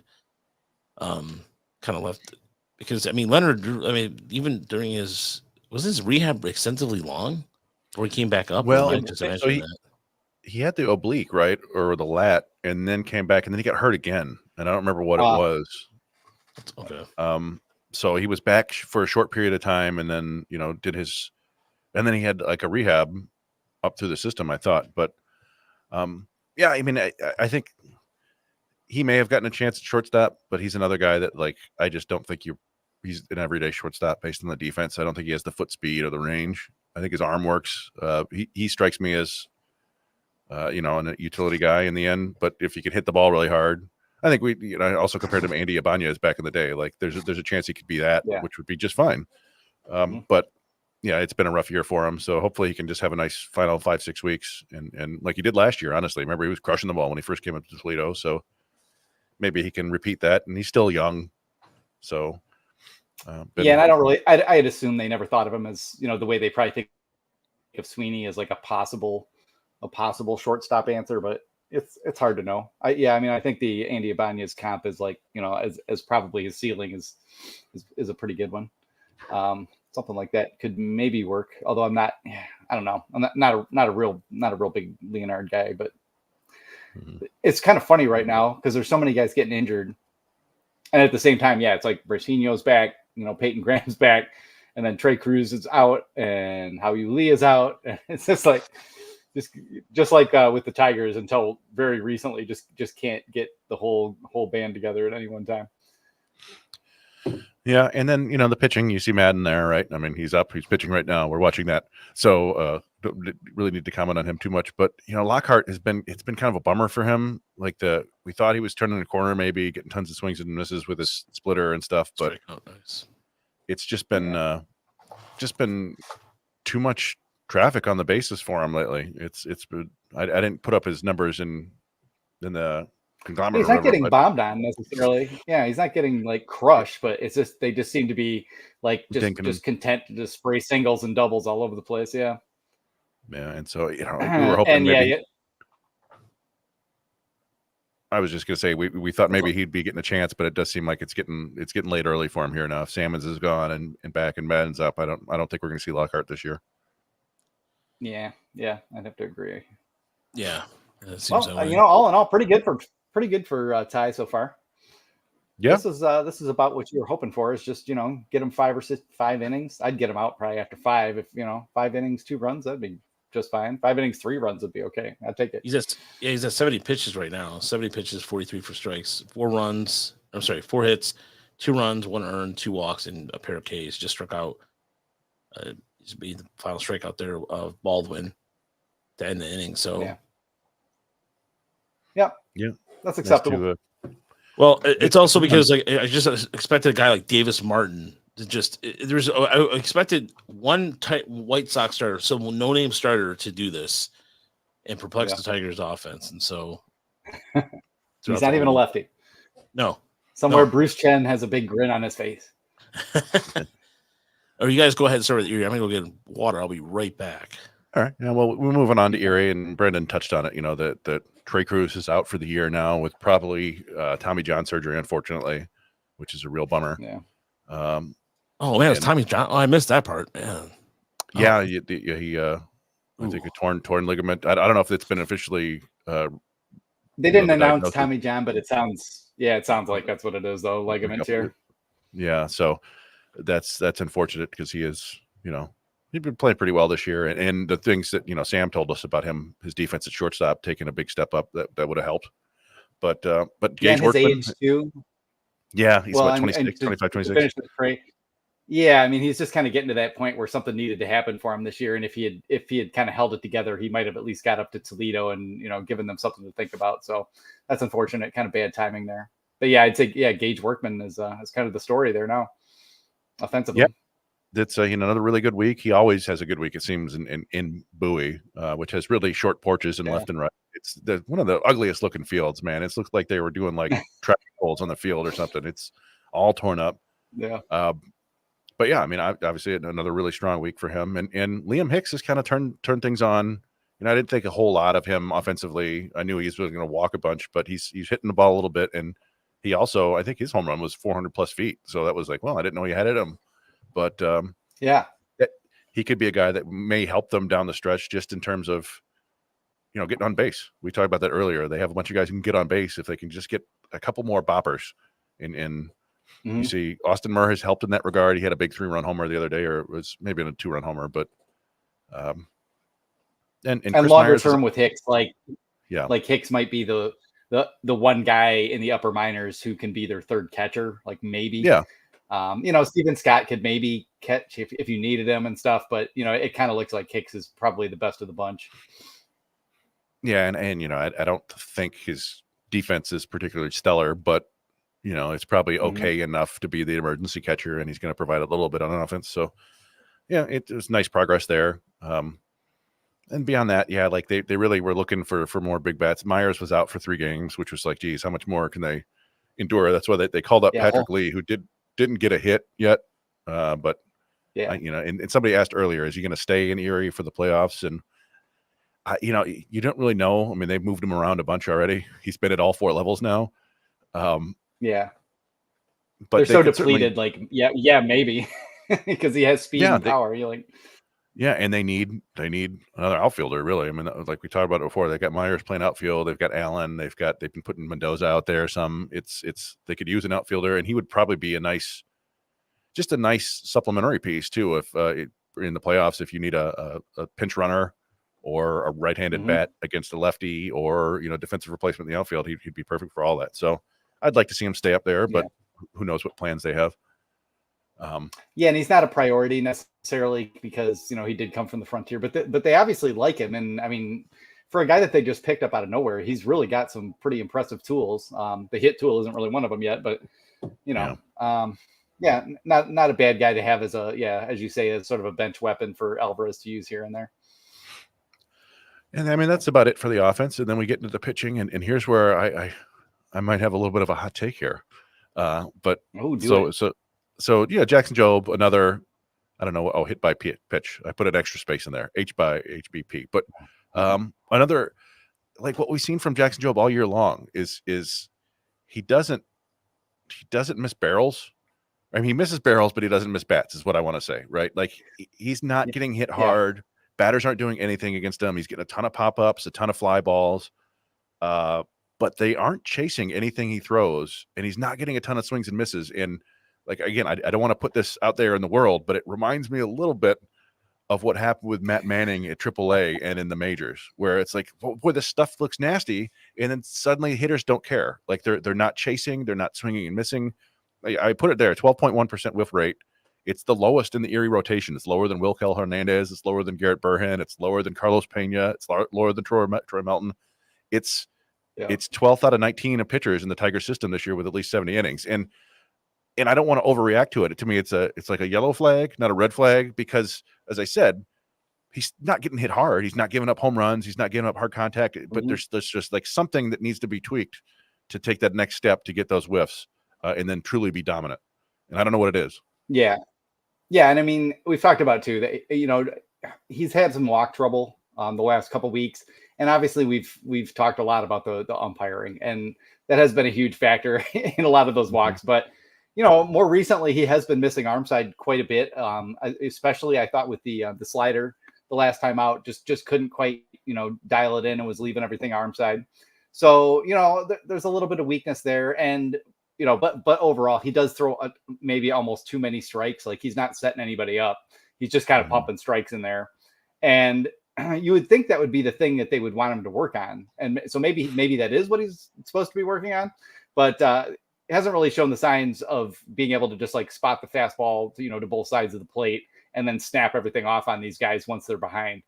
He got behind a lot of hitters in that last outing. And I think that's a pretty big part of why he wasn't able to rack up the whiffs quite as easily, is that he was behind. Guys could just wait him out a little bit. And I think there's also potentially the reputation as well, where they're just like, we're just gonna put the bat on the ball. They're kind of treating him the way you would treat an ace at the major league level, where you're not swinging for the fences anymore and trying to pad your stats. You're trying to like get some runs against this guy, get some traffic against him first and foremost. And he hasn't really had an answer for it yet. And I think, the fastball and the splitter both look really good, but he's still got that same problem with the slightly loopy slider sometimes, where it's just too obvious out of the hand. And I don't know if they're going to have him throw it harder. I don't know if there's a little bit of, adjustment in his release height that needs to happen to where he can plane that thing, in on the same line as the fastball a little bit better. But there's still some refinement going on there. I'm just happy again that he's having some problems and that there's some things to work through, because it was just so freaking dull the first half of the year because no one could handle him. And now you're seeing, even some of the same hitters have more experience now. The approach against him is a little bit better, and he's having to work for it. And at the same time, they're stretching him out to 100 pitches now for the first time in his career, really. And he's had some issues with it. So yeah, it hasn't been terribly impressive. And I think you're right that the fastball isn't missing as many bats as you'd expect, considering the reputation and the life on the best ones, and the velocity. It hasn't really been popping that well. And it still just seems to me to be coming down to that arm side miss where, oh, there we go, Colt Keith. He's just he's not getting the right release point and release on it to get the best movement possible. It's not really riding. It's just kind of a flat tailer a little bit when he's throwing it like that. So, I've been kind of watching him a bit to see if there's like something obvious that they're working on. I don't really see it, but there's still just that little bit that makes me think they're really trying to get him to block that lead hip and stay inside himself that way. And it right now he's not throwing through it enough to get the ball on target as consistently as he was earlier in the year. He's leaving a lot of pitches out arm side that way. That was a good swing from Colt. Man, Colt is hitting to all fields, like all fields. Yeah, it's nice to see. And thank God they hit this freaking guy. It's nice when the plan comes together. How's this? How's this? Yeah, exactly. How's this guy beating up on him so far? Need to cash in the chips right here. The the last thing I'll say on Jobe, just real quick, is yeah, like I don't know. I'm not overly concerned. Like I said, it's more of a yellow flag, and just something to note. But what I would expect is that there's somebody in the offseason, some of these ranking places are going to be like, huh, he's not getting any swings and misses, and they're going to drop him way down the rankings, and people are like, what's going on? He was awesome. So I'm just kind of warning people beforehand that somebody's going to look into that, and that's what's going to happen. But yeah, you're probably right. I don't know if Raj has any thoughts on that, or you wanted to talk about that Keith hit. The Keith hit. Well, I do have some thoughts about Jackson Jobe too, but the Keith hit first and foremost yesterday. I'm gonna go get a drink. Go for it. All right. So it was funny yesterday, Chris, when you and I were both going back and forth about Cole Keith, just going through this, just hitting the ball everywhere, hitting with power, and just the hitting streak alone. It's just the progression of him as a player. It still blows me away that at one point in time he was a negative player on the defensive side of things, and here we are now. He's hitting over 289 or 290 since I think May 1st or something, or was it June 1st? I think it is something like that. But I can check. Yeah, doesn't matter. He has been a catalyst for this offense too. He had 9 multi-hit games in July. It's 8 so far. Is it a 9-game hitting streak right now? Yeah. That works. Yeah. That'll play. As far as Jobe goes too, I was wondering too, Chris, do you think it's also the play with that some of those the umpiring this year in Eerie has been terrible? Yeah, I certainly think that some of the walk stuff is related to that, and missing calls can be a pretty impactful. It's basically the inverse of framing, right, where you're getting fewer strikes than you deserve. But I don't think that's having a huge, and I guess Brandon pointed out that's keeping him from getting ahead in the counts, which makes it harder for him to kind of use his put away pitches, which probably is contributing to it somewhat. But I just feel like his stuff hasn't been quite as crisp this last month or so. And it's not fooling hitters, at least, to the point where they're swinging and missing. They still aren't making hard contact. We talked about it, but I just think that there's a little bit of stuff to work on. And we thought he was ready, and he just isn't quite ready. But that doesn't mean that he can't make those changes quickly. As look at Ty Madden, right? There's a chance that something might click. Could be something as simple as moving him on the mound, and everything's coming back. But right now, I think he's just kind of fighting it a little bit, and because he's so talented, his fighting it still looks pretty dominant. It's just that the strikeouts aren't there. And you see now the pitching lab, kind of a pitching lab forming here at the Tigers, or it has been forming still.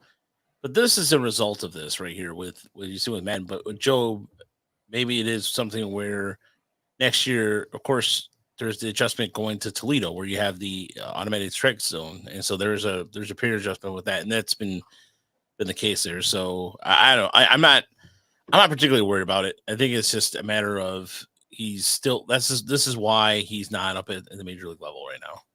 No, and I don't know if there's anybody else in Eerie we want to talk about, but Workman doing Workman things. Yeah, we talked about that. It's been a very nice August for him, and I don't know. We move on to West Michigan. Yes. Which, the big story there was Tyrone Lorenzo right after being posting a 2,000 OPS and being the Midwest League Player of the Week, then misses the next 5 games. And there's a conspiracy, brother. There's a conspiracy, Chris. And it was pretty brutal timing for the Whitecaps, unfortunately, given that. And I screwed up last week. I thought they were playing Dayton this week, where they were actually playing Lake County. And then now next week they're at Dayton, but it might not matter. They basically have to go and sweep Dayton in 6 games to get back in this, or at least take 5, because Dayton keeps winning, and West Michigan had a rough week, and it was really punctuated by. It was interesting, with Lorenzo out and with McGonigal out, Lake County seemed basically to pitch around Max Clark. You see he hit a home run, he had a double, 5 walks to 1 strikeout. They basically weren't challenging him at all. And I put there just a huge bummer on Sunday's game. Luke Gold hit a big 2-run homer to put the Whitecaps up 3-2. And then I think with 1 out in the 9th, there was a fly ball to center, and it was actually to right center. And Clark and Dom Johnson were both sprinting after it. And you can tell like at the last second, Clark took his eye off of it just a little bit because he thought Johnson was going to run into him, and it looked like it. Johnson like peeled off at the last second, and Clark dropped it, so it was an error. I think his first official error in West Michigan, and then Travis Bazzana had a 3-run homer the next batter, and then the Whitecaps lost, and that cost them the series. It's a tough one. I'm sure Max Clark is beating himself up over it, but I don't necessarily blame him because, like I said, it looked like he was about to get concussed by Dom Johnson. So, but yeah, just a rough week out in West Michigan, unfortunately. Yeah, they were saying it was. I don't know if you were. I think you were yesterday. This is when you're, I think, cutting the lawn. But one Pat Caputo was talking about there's a conspiracy that there's about Lazaro and the holding information from Dan Hasty and come. Dude, you used to be a beat reporter. You know how injuries work, Pat. Shut the fuck up, dude. Yeah, I don't know. It's like we talk about it. The organization. It's not up to anybody with the teams there to tell us or anyone what the injuries are, and it's not us. We can find out about it, but we're not at liberty to tell people either. And the team will make that known, and when they do, they will. But it's not. Lorenzo's a catcher. It's not unusual for catchers to get banged up, right? Like they take a lot of foul balls, they take a lot of punishment down there, and they tweak things, and so we don't really know what happened. But he was out for 5 games and he came back. It's fine. I don't think it's a long-term issue. So had it been, they would have put him on the IL. They didn't. But so I don't know. Like I said, it's a bummer that he missed those games because they could have used him. But Roberto Campos had a nice week, 3 doubles. And then unfortunately Max Anderson, I kind of talked about this with Lansing. He has put up a ton of stats in Lansing, but fell right back down to earth when he got back to West Michigan. And I don't know if it's that park is really tough to hit in. But yeah, 2 for 20 with 8 strikeouts, not really going to work, unfortunately. Tell you, man, there is something about Lansing. There's something about that stadium. I don't know what it is, that voodoo that works in there, but I don't know, man. Cole Heap continued to pitch well. The bullpen has been if there's one thing that's kept the game, it kept the Whitecaps has been is the bullpen work has been pretty good down there. Yeah, Cole Heap seems to be coming on, eh? Yeah, I basically he's had one, maybe two sort of mildly bad outings since the end of June. And he's a guy who I've always liked his stuff. He just couldn't throw any strikes. And it seems like he's throwing enough of them now. It's not pinpoint by any means. The walk rate's still over 4, but he's just got so much natural movement and spin on his 2-seamer and his slider that he's getting a lot of outs, and he throws really hard. It's like a 97, 98 mile an hour 2-seamer. So, he's a guy to just keep an eye on. And then, I don't know, I'm glad he's pitching well because, that was their 5th round pick a couple years ago. I think and he looked really good right from the start. And then it was like Tommy John and something else too. It was like, long rehab from that, kind of a Freddie Pacheco situation where you're like, where is he? Like, what's happening? Didn't Lorenzo have I think Lynn at least said that it was like shoulder. He thought he just had like shoulder soreness, but they didn't want to report it or something like that. But it didn't sound like too big of a deal. Yeah, I didn't see the details, but stinger. That makes sense. Lynn seems to dig up all the injury information. Even though sometimes they don't want him to tell people. Yeah. No, Lynn was on a rampage and was pissed that they don't announce as much of these things as they used to. Oh no, he was not as pissed as Pat Caputo though. Pat Caputo tried to put Dan Hasty on the man. Yeah.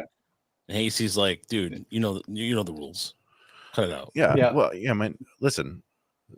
These announcers, anybody working for the team doesn't want to get in trouble with the team. It makes sense, right? Like, if the team doesn't want us to know what the injury is, then they don't, What was the rule that Ryan Garkle told us when we were talking to him? Don't talk about injuries. Don't ask about injuries. He said we couldn't talk about who's going to make the team, and we couldn't talk about injuries. Like, all right, well, that's fine. I mean, I understand, as journalists or whatever, we want to know, but it makes sense. His HIPAA laws. I mean, you can't. I mean, certain cases, his HIPAA. I mean, they can flex that to a certain degree, but I don't know exactly. I mean, if the announcer said it, I don't think that would necessarily be an issue, but it would definitely be an issue for them with the Tigers for sure. Yeah, I think one of the first times I talked to Hasty back in like 2017 or something, I was like, "Hey, bro, is this dude hurt or something?" And he was just like, "Bro, I can't talk about that." And I was like, Oh, right. Sorry. Yeah. It's like Yeah, early journalism years. But yeah, and so I don't know. And then Jaden Ham, I thought he was going to pitch twice last week. He pitched once, and it wasn't very long at all. So I'm starting to wonder if they have him. If he's hitting his innings limit here. I guess he's what's he at now? I don't know if I can. Jaden Ham, I think it's like over just under 100. Yeah, and he probably did not throw that many at Middle Tennessee. So he is at 91 right now. Yeah, this is the most he's ever thrown in his career, I believe.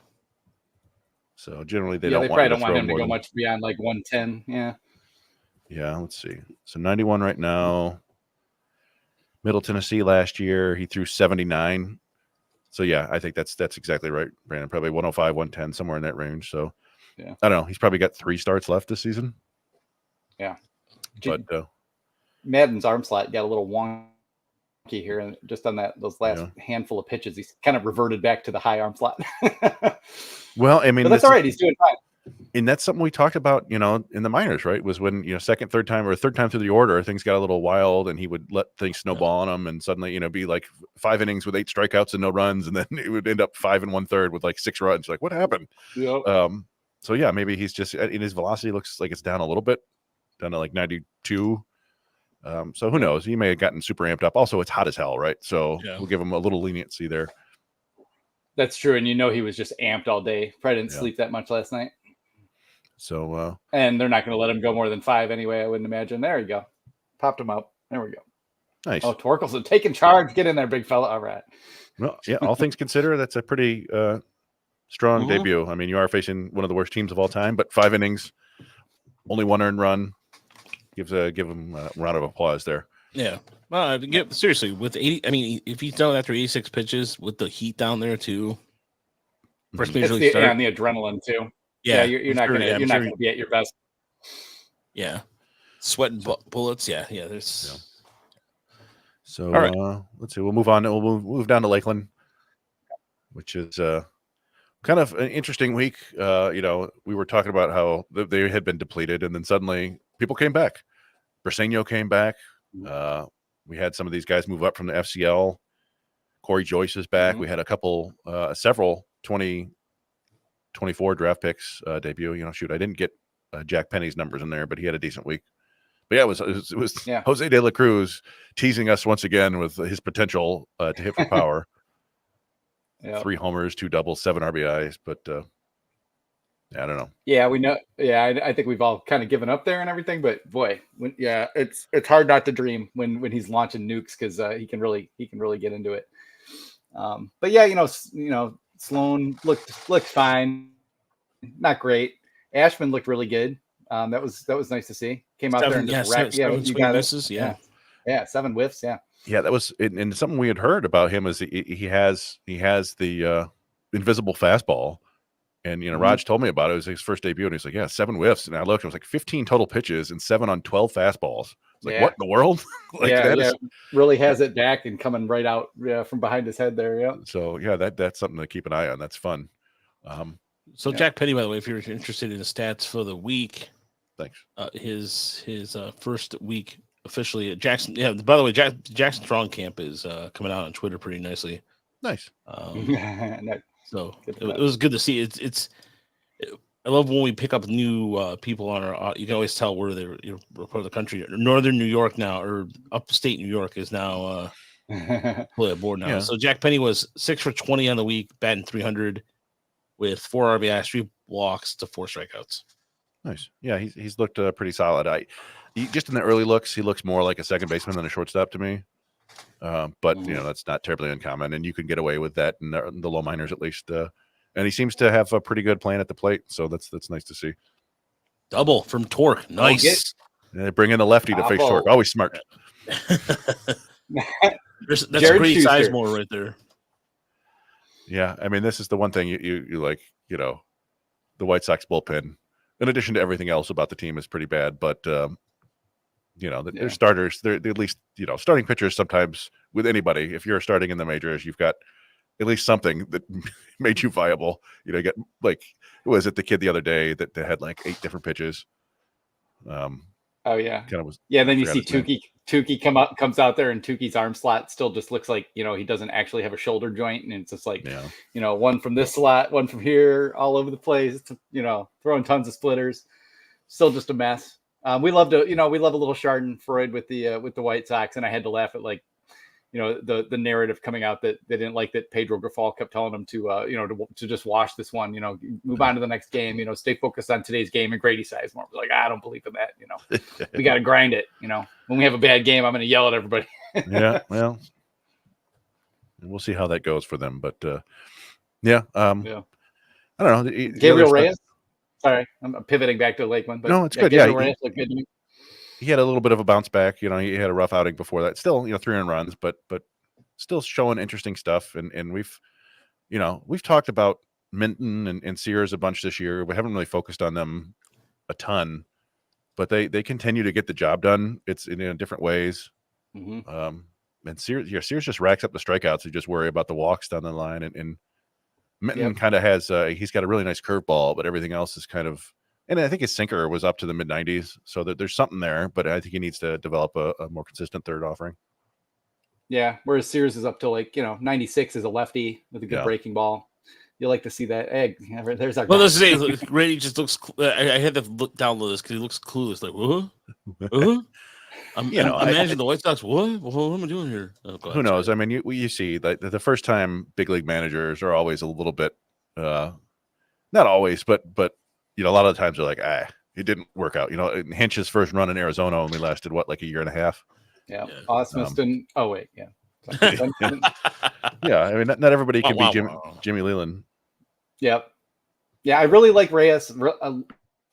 Love the arm action. Loose arm lefty, throws hard, good riding fastball, pretty good breaking ball. Obviously, he's got a lot of work ahead to refine things if he's going to start. But and then Rainer Castillo, came back and had a really good outing. That was great to see. Yeah, so that's 3 arms I really like right there. Like Castillo, Reyes, and Sears. I'm pretty hyped about all of them. And then we got to see Ashman. So yeah, Lakeland becoming much more interesting. Castillo, that was I mean, like, only took him 50 pitches, and I was telling Raj about it. And one of the interesting things is the pitch mix in that game was primarily 4-seamers and sliders, and not as many sinkers, which is what he's been throwing most of the year. And the slider was, baffling the Bradenton hitters, which was cool to see.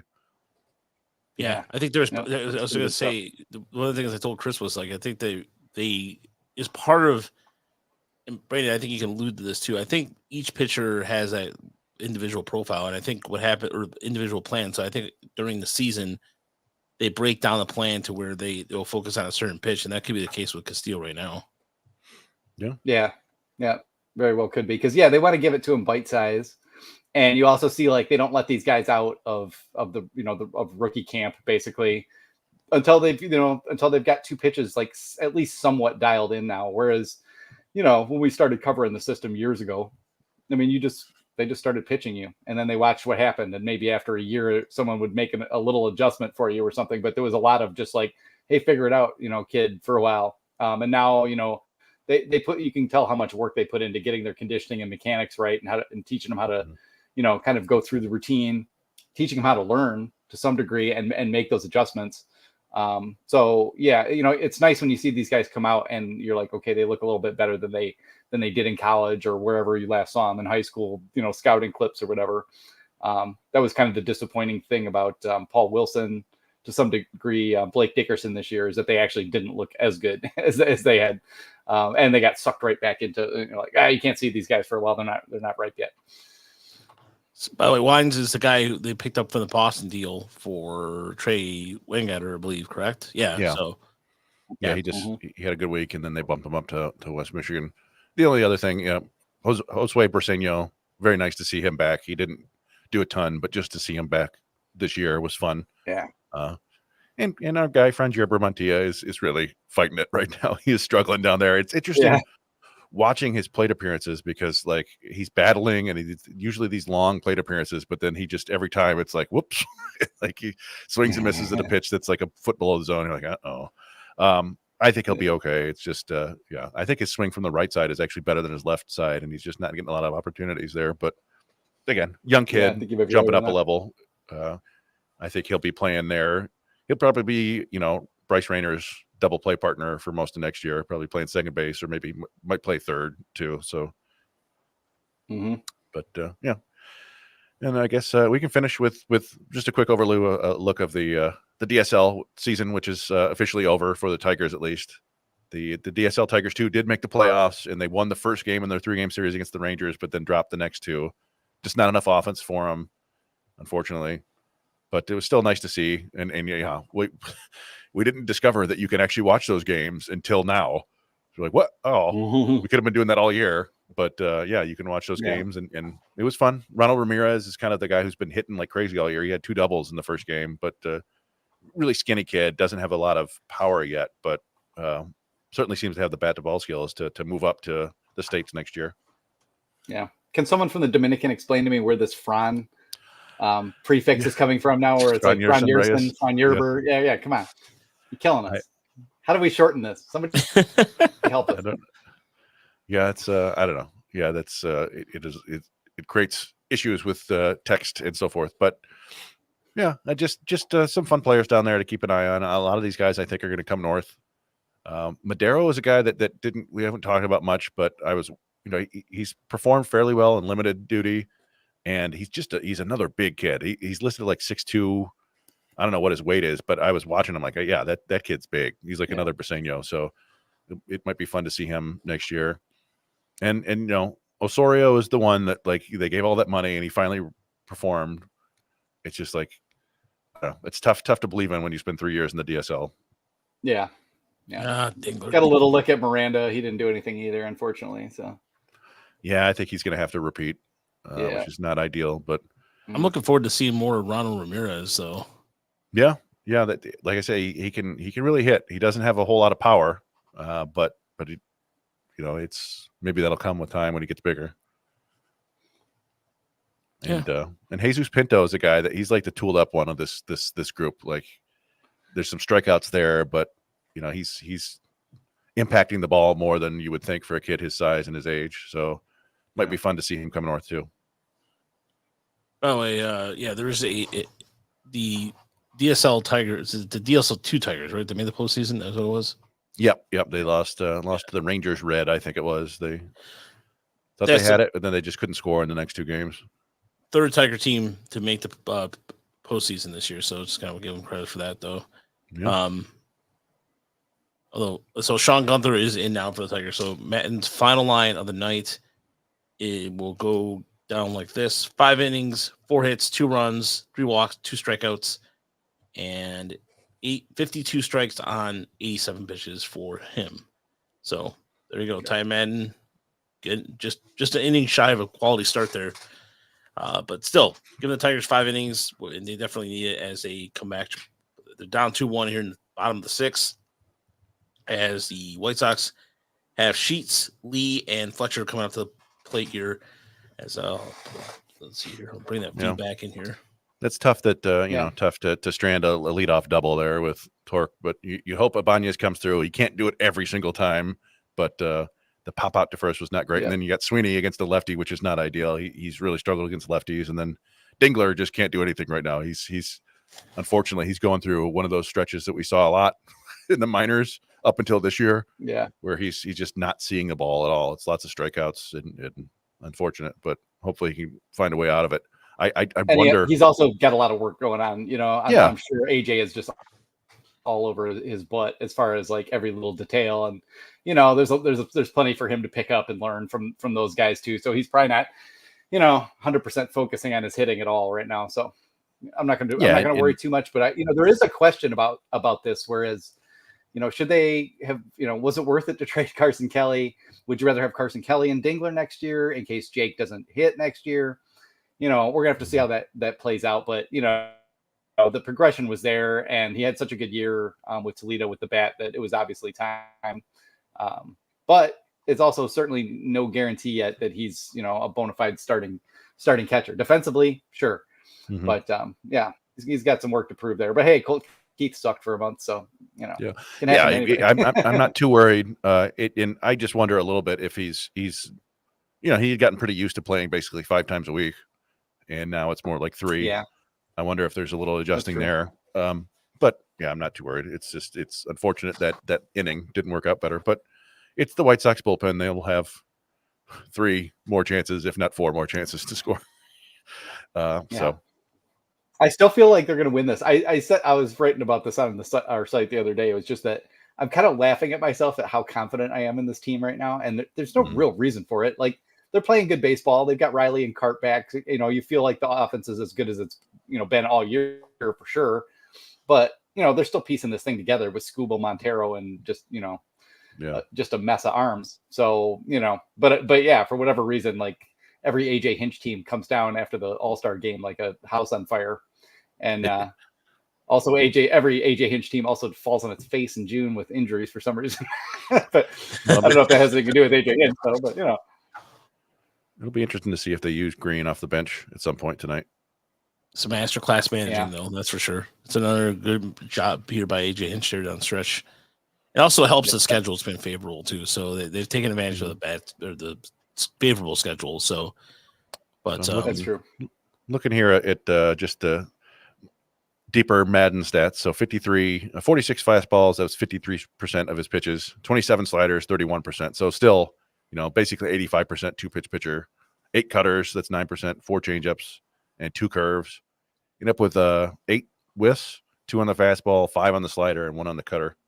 So, it not was, bad. Especially because he was spraying it. He did Madden things for a few innings and was spraying it around. So, topped out at 96, averaged 93.7. This kind of goes back to the Jobe thing too. But I just feel like anybody that they call up is going to get 20% better almost immediately working with these guys. And it's just, I mean, maybe we shouldn't trust it that much, but I just feel like, that's why I was like, hey, if they called Jobe up right now, it'd probably only take him 4 or 5 starts and he'd be locked in somehow. It's just pretty impressive what they're doing. The metrics, I was just say it's in the metrics. By the way, someone mentioned in the chat that Nobi is hitting 400 while Trevor Rogers got called down or got sent down to AAA. Ironically enough, gentlemen, guess who Norfolk is playing this week? Jacksonville on the road. Yeah. So Trevor Rogers. So you get to see the byproduct of the Trevor Rogers trade all at once. That's interesting. That was an odd trade, I have to admit. Like, I mean, I knew they wanted the multi-years and they didn't want to spend, they needed to keep their payroll to some reasonable extent, but that was just still a weird trade. Yeah. They couldn't have got Jack Flaherty for that, but like all they had to do was throw in Basayo and they probably could have had him. And I understand why they don't want to throw him in because he's looked really good lately. As Eerie found out, getting gunned down a whole bunch last week and that was hitting a bunch of bombs. Impressive. One thing I was looking here, I'm still looking at StatCast. So Jace Young's flyout earlier would have been a home run at Yankee Stadium. Nicky Lopez had a flyout that would have been a home run in Wrigley, and Torkelson's double would have been a home run in 5 parks, including Comerica. So that's a bummer for him. Yeah, that was the flower box. It was a flower box shot there. It's so Chicago wins, man. Nothing like it. Yep. So here we are. Oh, and there's the Bless You Boys. The Tigers with the Bless You Boys shirt they're promoting all of a sudden. Yeah, it's pretty legit that it is windy. I'm sure all cities have that funneling effect, but god dang it, winter in Chicago is just a nightmare sometimes. Having lived there a while, you'd be all bundled up and feel fine, and your face would just get just saw blasted. I just noticed I got a text from my buddy Scott. He said, enjoying listening to the podcast while watching the Tiger game tonight. You guys have hit a nice rhythm. And then he also said, remember in the 90s when they tried to make uniforms gang members wouldn't wear? Are the White Sox trying to do the opposite? That's when I first saw that. I was like, I think I've seen that before on somebody up here in this area because it reminds me of those Raiders starter jackets and the Raiders Raider shirts that they wore with the stripes. Yeah. That kind of remind me of that. The whole Raiders and Kings, the black and silver, black and white. Yeah, that's NWA Homer. That. Yes. Parker Meadows. Parker. Is that off a lefty? Goodman. Parker Meadows off a lefty, ladies and gentlemen. Hell yeah. Oh, let's see. Oh yeah. Oh yeah. Oh, man. What's it look like? What's it look like in the 3D view? 3D vision. Yeah. I wonder if you'll be able to go back a little bit. I don't know if this is a sign, but I went to see if I could pick up Parker Meadows in my fantasy league today, and I could not. Is it available in your fantasy league? Really? No, he was available, but he's on somebody. We have minor league, so he was on somebody's minor league roster, and they just haven't called him up yet. Oh man, 415, 108.4 off the bat. Whew. Yeah. By the way, it was Man. a no doubter, but you just on call, I'm gentlemen. trying to stay very calm about Parker Meadows, but if Parker Meadows is this guy, we are in freaking business. Yeah. Yeah, you know, Joe, I'm sorry about that. I put the 3D vision off thinking like it was that's on me. I should have. Well, no, I mean we do remember that this is also a podcast, so Yeah. people listening to it go, what the hell are you guys talking about? This is true. But Oh, it's look, always the a balancing the act. visual quality is I put it on normal. Let's see how it is on high. Oh, This is how right. I held myself off from talking about the fan. Oh, look at that. Like, Ooh. Yeah. Oh yeah. All Up right. sharper. All right, maybe Carey can go back to back. No, that's a swing and a miss. But And he throws his bat away in disgust. So Nick Splain wanted to know what do you guys anticipate the plan is for Bigby next year in the calendar year? I mean, it's hit more fly balls, dude. That's all it comes down to. yeah, I mean, at the start of the year, I He's thought for getting on sure Bigby. Yeah, it's been an interesting year for him because he was a guy getting he's getting kind of a lot of pub in the spring training too. He was like the offensive version of Brant Herter, right? Where it seemed like that the team was really kind of pumping him up, and the one thing that's always concerned me is his bat path and his hitting approach. It's just a lot of opposite field. And basically, I haven't looked into the data, but I assume that he's just getting pounded inside with fastballs all day long, and the result is like what 3 home runs you have this year? It's maybe 5. Yeah, it's not many. I mean, he crushed one the other day. It was a breaking ball, and you like to see that, but it's really hard to be a big leaguer if you're. It may be one thing if he was like a shortstop or a second baseman, but he's basically right fielder, left fielder only. Mm-hmm. And if you're not hitting for power, I don't really know. He's got 4 home runs this year. Yeah, it's an 11% walk rate. The strikeout rate's manageable, but his ISO is 0.099. That's just not going to cut it for a corner outfielder. And he hits the ball hard. Quite regularly still. It's just that if you can't lift it to the pull field, it just doesn't matter. He's one of those dudes who, most of his fly balls seem to be lazy fly balls to right field, and then he hits a lot of hard ground balls kind of back up the middle, like, from like between second base to shortstop, and he gets a lot of hits that way. But it just doesn't work, like especially for a corner outfielder. Yeah, they played him at first base some too, which I thought was like not the worst idea, but it just comes back to it again. Like you have to hit for power, and he has the juice, but he just doesn't have the swing and the approach to drive the ball in the air. And nothing really changed this year, so I'm sure that's the goal. But Justice Bigby seems like a very coachable guy.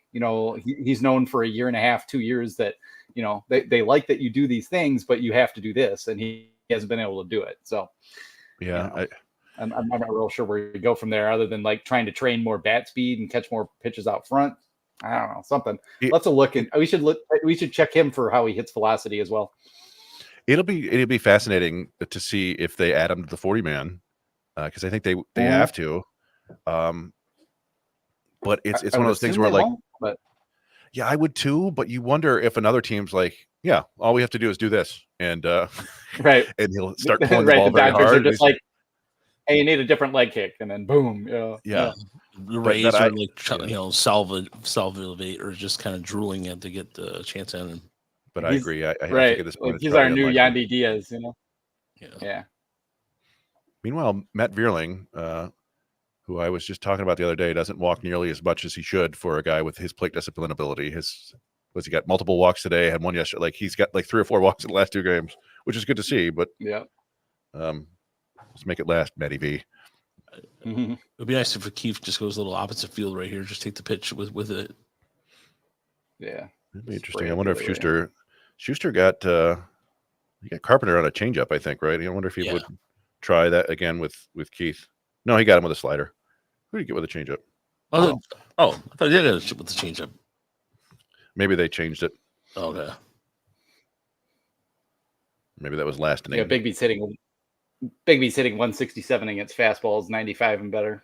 So there may just be a bat speed issue there where it's just not going to happen. Yeah, I think it's just Although the way his I swing should is now built. look to see about 94 miles per hour, right? Based on Yeah. No, it was Torkelson Sweeney who he question. got with the changeup. So Okay. Mm. There's a changeup right then and there too. Great job here by Keith to get the count to 3-2 here. All right. yeah, they're trying him with a slider changeup. One more pitch, kid. But nicely done, Mr. Colt Keith. Oh, you had to be, Sorry. Oh, no. I got us Yeah, you're ahead in of me play, too. no out. Okay. Let's see here. What do you do? What do you do? What do you do? What do you do? What do you do? Oh yeah, Nice. professional hitter. Let's go. He's got Another multi-hit game, gentlemen. Nine multi-hit games in the month of August, gentlemen. There we go. his last I Yeah. checked, his WRC plus was better against lefties than righties. Yeah, it's pretty interesting. It's like he just doesn't try to do too much, maybe, and is just Yeah. focused and back up the middle, and it works for him. Yeah, And 114 Brandon, against small lefties, 100 sample. against righties. When you sign off or we get some drink earlier, it's the adjustments there. It's just exactly that. He worked his way back in that count right there, and was able to get something he could just, Look at Probably Jace good Young play, man. dumping little. I would like to call Jace Young little dumper yeah. based on his. He just sprays the ball around, not taking big hacks. He's got his Knows what he's doing. voluptuous thighs. Well, there's a fun. Why is Yeah. that ball bouncing towards the Tigers dugout? Where did the catcher go? He went to hell. All right, this 3D view is throwing me off. Yeah, that wasn't his first RBI, so I don't think they're giving him the ball. He's hyped though. Let's go, Jace. And he's another guy. We've talked about this with Trey Cruz and like how he just looks like he's been around the game his whole life. Jace Young has all those same looks. It's just too bad he's not a little faster, like a little more of a quick twitch type athlete. Yeah. But we'll take that. Good swing. Yeah, it's So we've got. They're bringing in Justin Anderson. He was the dude who was pitching the other day with a pretty, upper 90s fastball, decent slider, right? Yeah, I think that is that guy. Yeah. I Well, wonder I'm if they not- would pinch with Green here for Torque. I'll Probably let not. it Probably more important that you get Torkelson this at bat. But anyway, so Tigers are now ahead. Just as we called it too. It's just And I had total confidence. I had total faith Yeah. in this team. I don't know why anymore. Now that- you know why? Because it's the White Sox. You know what, Brandon? You are a White It Sox is. whisperer. It's not You're- just. It's not just. I know, but it's not though, because I felt this way against the Cubs too. I was just like, how are they losing to the freaking Cubs? And I was like, having to check myself, like, who do you think we are now? Settle down. Yeah, but to be fair though, every time every time the White Sox, it's like you're the first people, and this is their like something that you've since I've known you since I first met you.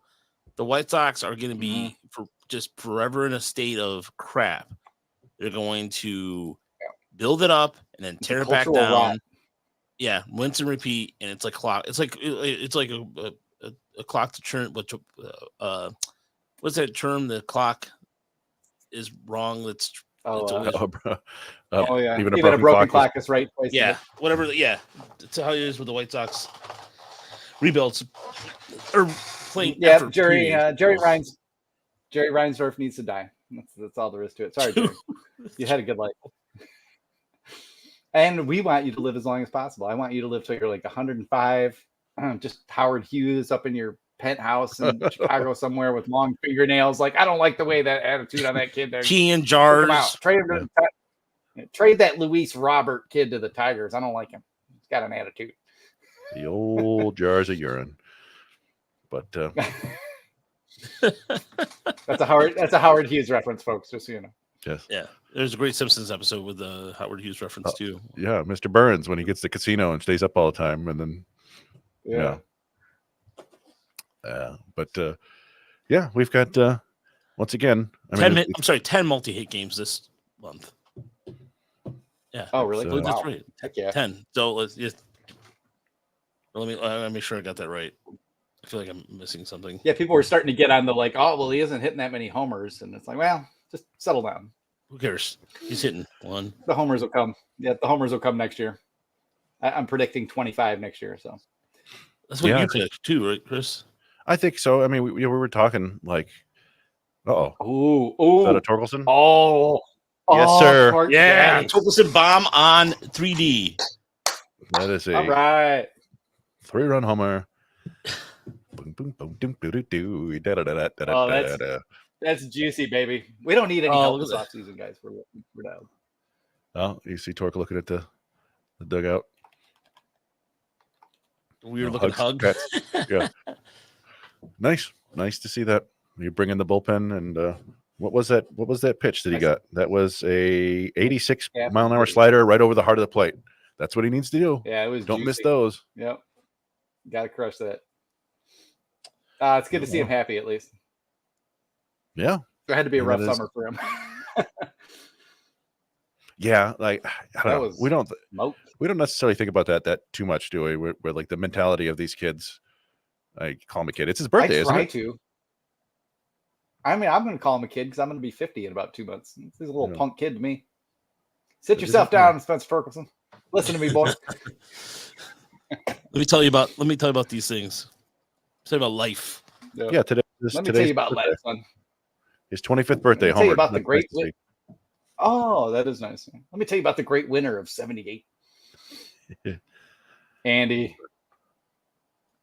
Ibanez. Doesn't matter anymore. He's got it going against right-handers now. It's over.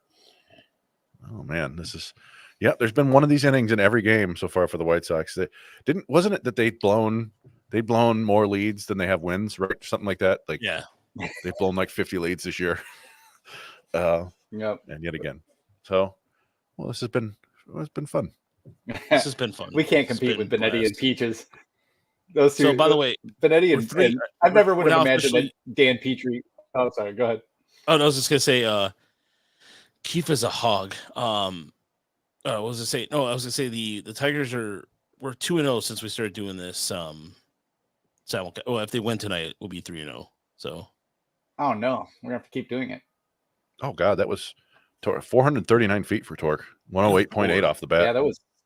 that looked Yeah, that really was a cool on the missile. 3D, by the way. By the way, for everybody who's watching us right now in the chat, please leave us a comment. Leave me or just let us know what you think of the simulcast. If you like it, love it, hate it, whatever the case is, whatever feedback. But if you like to watch us or watch these games in 3D, although you can't do it with the minor leagues, you can do it with the major leagues. But actually, I think we could watch the stream on the minor leagues.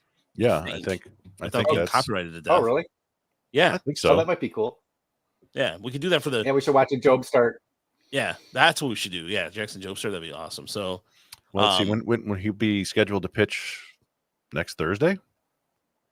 I believe it'll be Or when- if that's Wednesday, maybe Wednesday or no? Yeah. So everybody loves simulcast. Okay, so far so good. All right. Oh, that's good. Although This is the thing about being my age too, is that I feel bad for these guys too now. Like when I was 30, I never would have cared about an athlete's feelings at all. And now I'm like, oh, I'm just glad to see Torque happy. He had a rough summer. Well, I'm like Yeah, everybody's his friendly history teacher or something. All right, So wait, Dingler, yeah. that's fine. So Joe pitched the 24th. So he would pitch again Friday? Saturday. I think Saturday. It's So the great mascot race. Here we go. no, And they're on. Matt makes Michael makes a good point too. So he said so Andrew Scott, thank you. He said, I'm loving this, fellas. It's been a blast. The 3D has been synced up to my Valley feed too, so it's super fun. Thanks for doing this. Okay, Oh, right cool. on. If they're it's funny. Michael goes, this is fun. Maybe if they weren't losing, maybe it wouldn't be as fun if they were losing. And I would agree with that. Yeah. But we wouldn't even be trying this if you know. Well, yeah, but we might be funnier if they were losing because we'd just be like ripping them to shreds. I don't know. But yeah, somebody said add play-by-play for this, and you could take Benetti and Peach's place, and I'm sure they're joking. But Yeah. one of the craziest developments this year has been watching Dan Petrie be like devolved into a giddy, laughing puddle of goo like Jason Benetti. Like you wouldn't see Dan Petrie that way, especially like growing up with him as a pitcher and stuff like that. It's been pretty hilarious.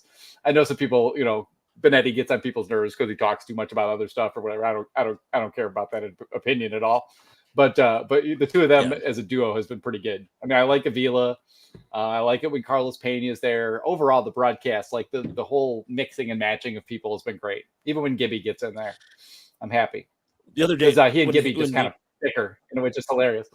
Yeah, they have a good dynamic. It reminds me of when Josh Levin was there too.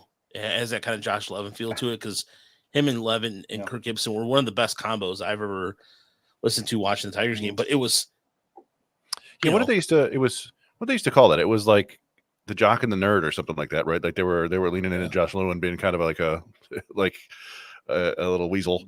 And Gibby was, recently done playing and kind of more jockey than he is now. But one thing I'm looking at right now, they probably have talked about it. If the Tigers hold on to win, they will be back to 500, right? Yep.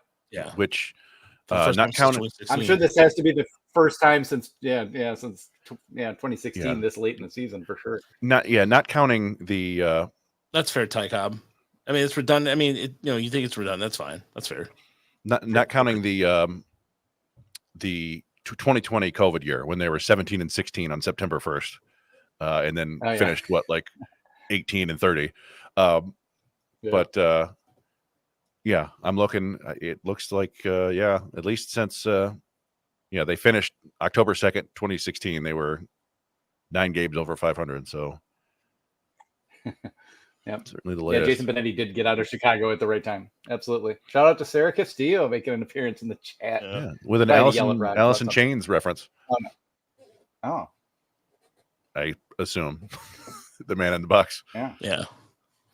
Nope. Ty- If you got no, your Ty- first WAP no, pedal, Ty, you no, know I exactly didn't- how I- much you want to play that song.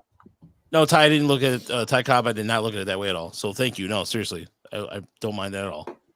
No, there was a cutout where Dan Petrie there was a cutout of if found in the studio or something. They're going back and forth about it, and it was hilarious because Petrie's just like, I don't know where it came from. It was just like he was playing. It was so funny, like his demeanor, but. It was all we do is win. That whole back and forth thing with that is he carries it to there. And he called himself like but he called himself as a wooden personality.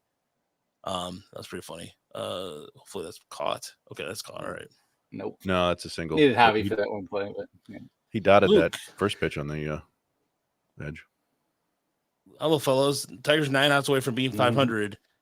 This late in the season, 2016. If this happens, I'm buying a lottery ticket. Yeah, you should buy one.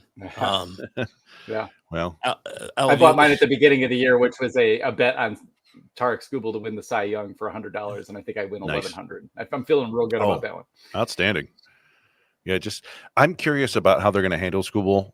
Like, I wonder if it's just going to be 5 inning outings from here on out.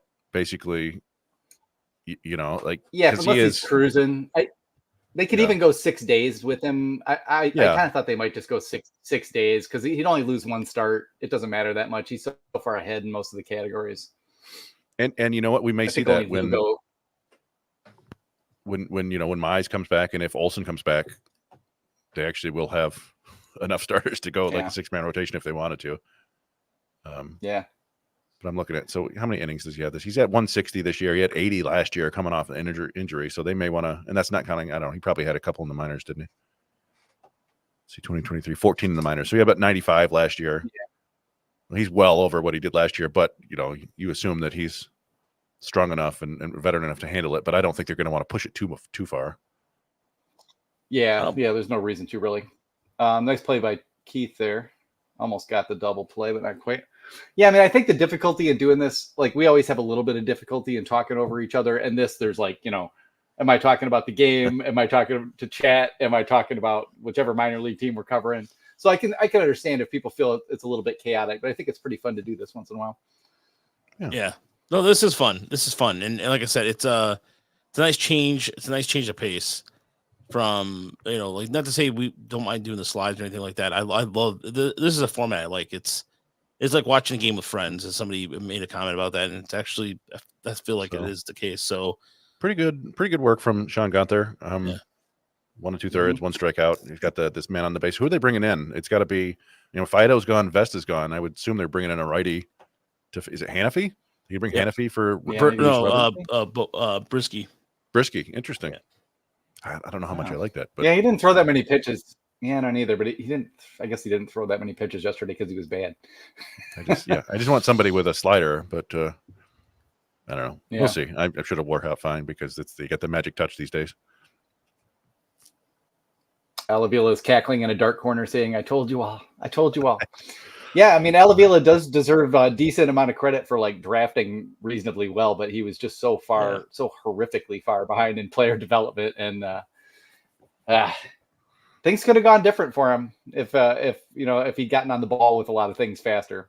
But I'm pretty happy where we're at. I think Scott Harris can take this and continue to just keep the farm system really strong and the pipeline going really, really well. It's just a question of having the will and the ability to make those final big moves. Ever since they started to tear down, it's been like, hey, getting to 500 is the easy part. Like the things that define a really good general manager are once you've got to that point, can you out deal other teams? Can you sign the right guys and not screw up the signings? And I think on that score at the major league level, the things are still pretty hit or miss for Harris so far, but I don't know. I'm just trying to believe in him because they don't need to do that much. And we know they're not going to go sign like 2 huge free agents or something like that. So if he could just, you trust that they can build up the pitching staff, the Tigers are going to pitch, no matter what right now with the coaching staff that they have. Hopefully they find a good starter that they can get. I would love it to be Verlander. That would be so much fun if he would actually take like $15 million to come here for 2 years to finish his career. Not paying you 35 at this point, big fella, though. You got to want it. But do that and then solve shortstop. Find some kind of bat to fill in for first base. Maybe they could pick up Gino Suarez's option. I saw someone suggest that earlier. I don't really love that idea, but it kind of fits the Canna profile, and maybe you could play him at first base to some degree if Torque is struggling. That'd be novel. Well, I think that I've been working on this article for a while here and there, and I just haven't had a chance to finish it. But with everything that's been going on, whether Avila should get the credit or Harris gets the credit, and AJ Hinch, give it all to AJ Hinch. Yeah, I was to say give it to Hinch, but also who gets all the credit? Ryan damn Garco. I'm going to tell you why Ryan Garco deserves the credit. Yep. If you've noticed when he came to the organization, the wholesale changes that occurred in the minor leagues, even when Avila was here, started happening under Garco. Look who he brought in. He brought in Gabe Rivas. He's brought in all these guys, and Garco should get a lot of the credit. And I stress that because just simple things about the players getting stronger, the nutrition stuff like that. Harris can say it all I want, but Ryan Garco has done a fantastic job. I mean, there's just been low key with player development and just getting even the simplest things done. And there wasn't too much. I mean, the Tigers, in the grand scheme of things, I just remember we joked about oh God, what was the guy's name? The assistant GM, former Pirate GM. Oh, yeah. Littlefield. David Littlefield running around the field, with his leather jacket on, and we make jokes and stuff like that. And Littlefield did what he could, but it was just like Garco. We saw him last week in Lansing. He's just sitting like this, watching the game. Got his entourage with him, and everything. Garco has done a lot with just bringing in other players from or other. Out. Okay.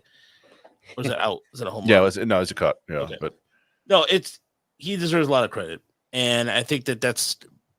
And Harris giving him the autonomy to do what he has to do is probably that. And that's another thing too about Harris.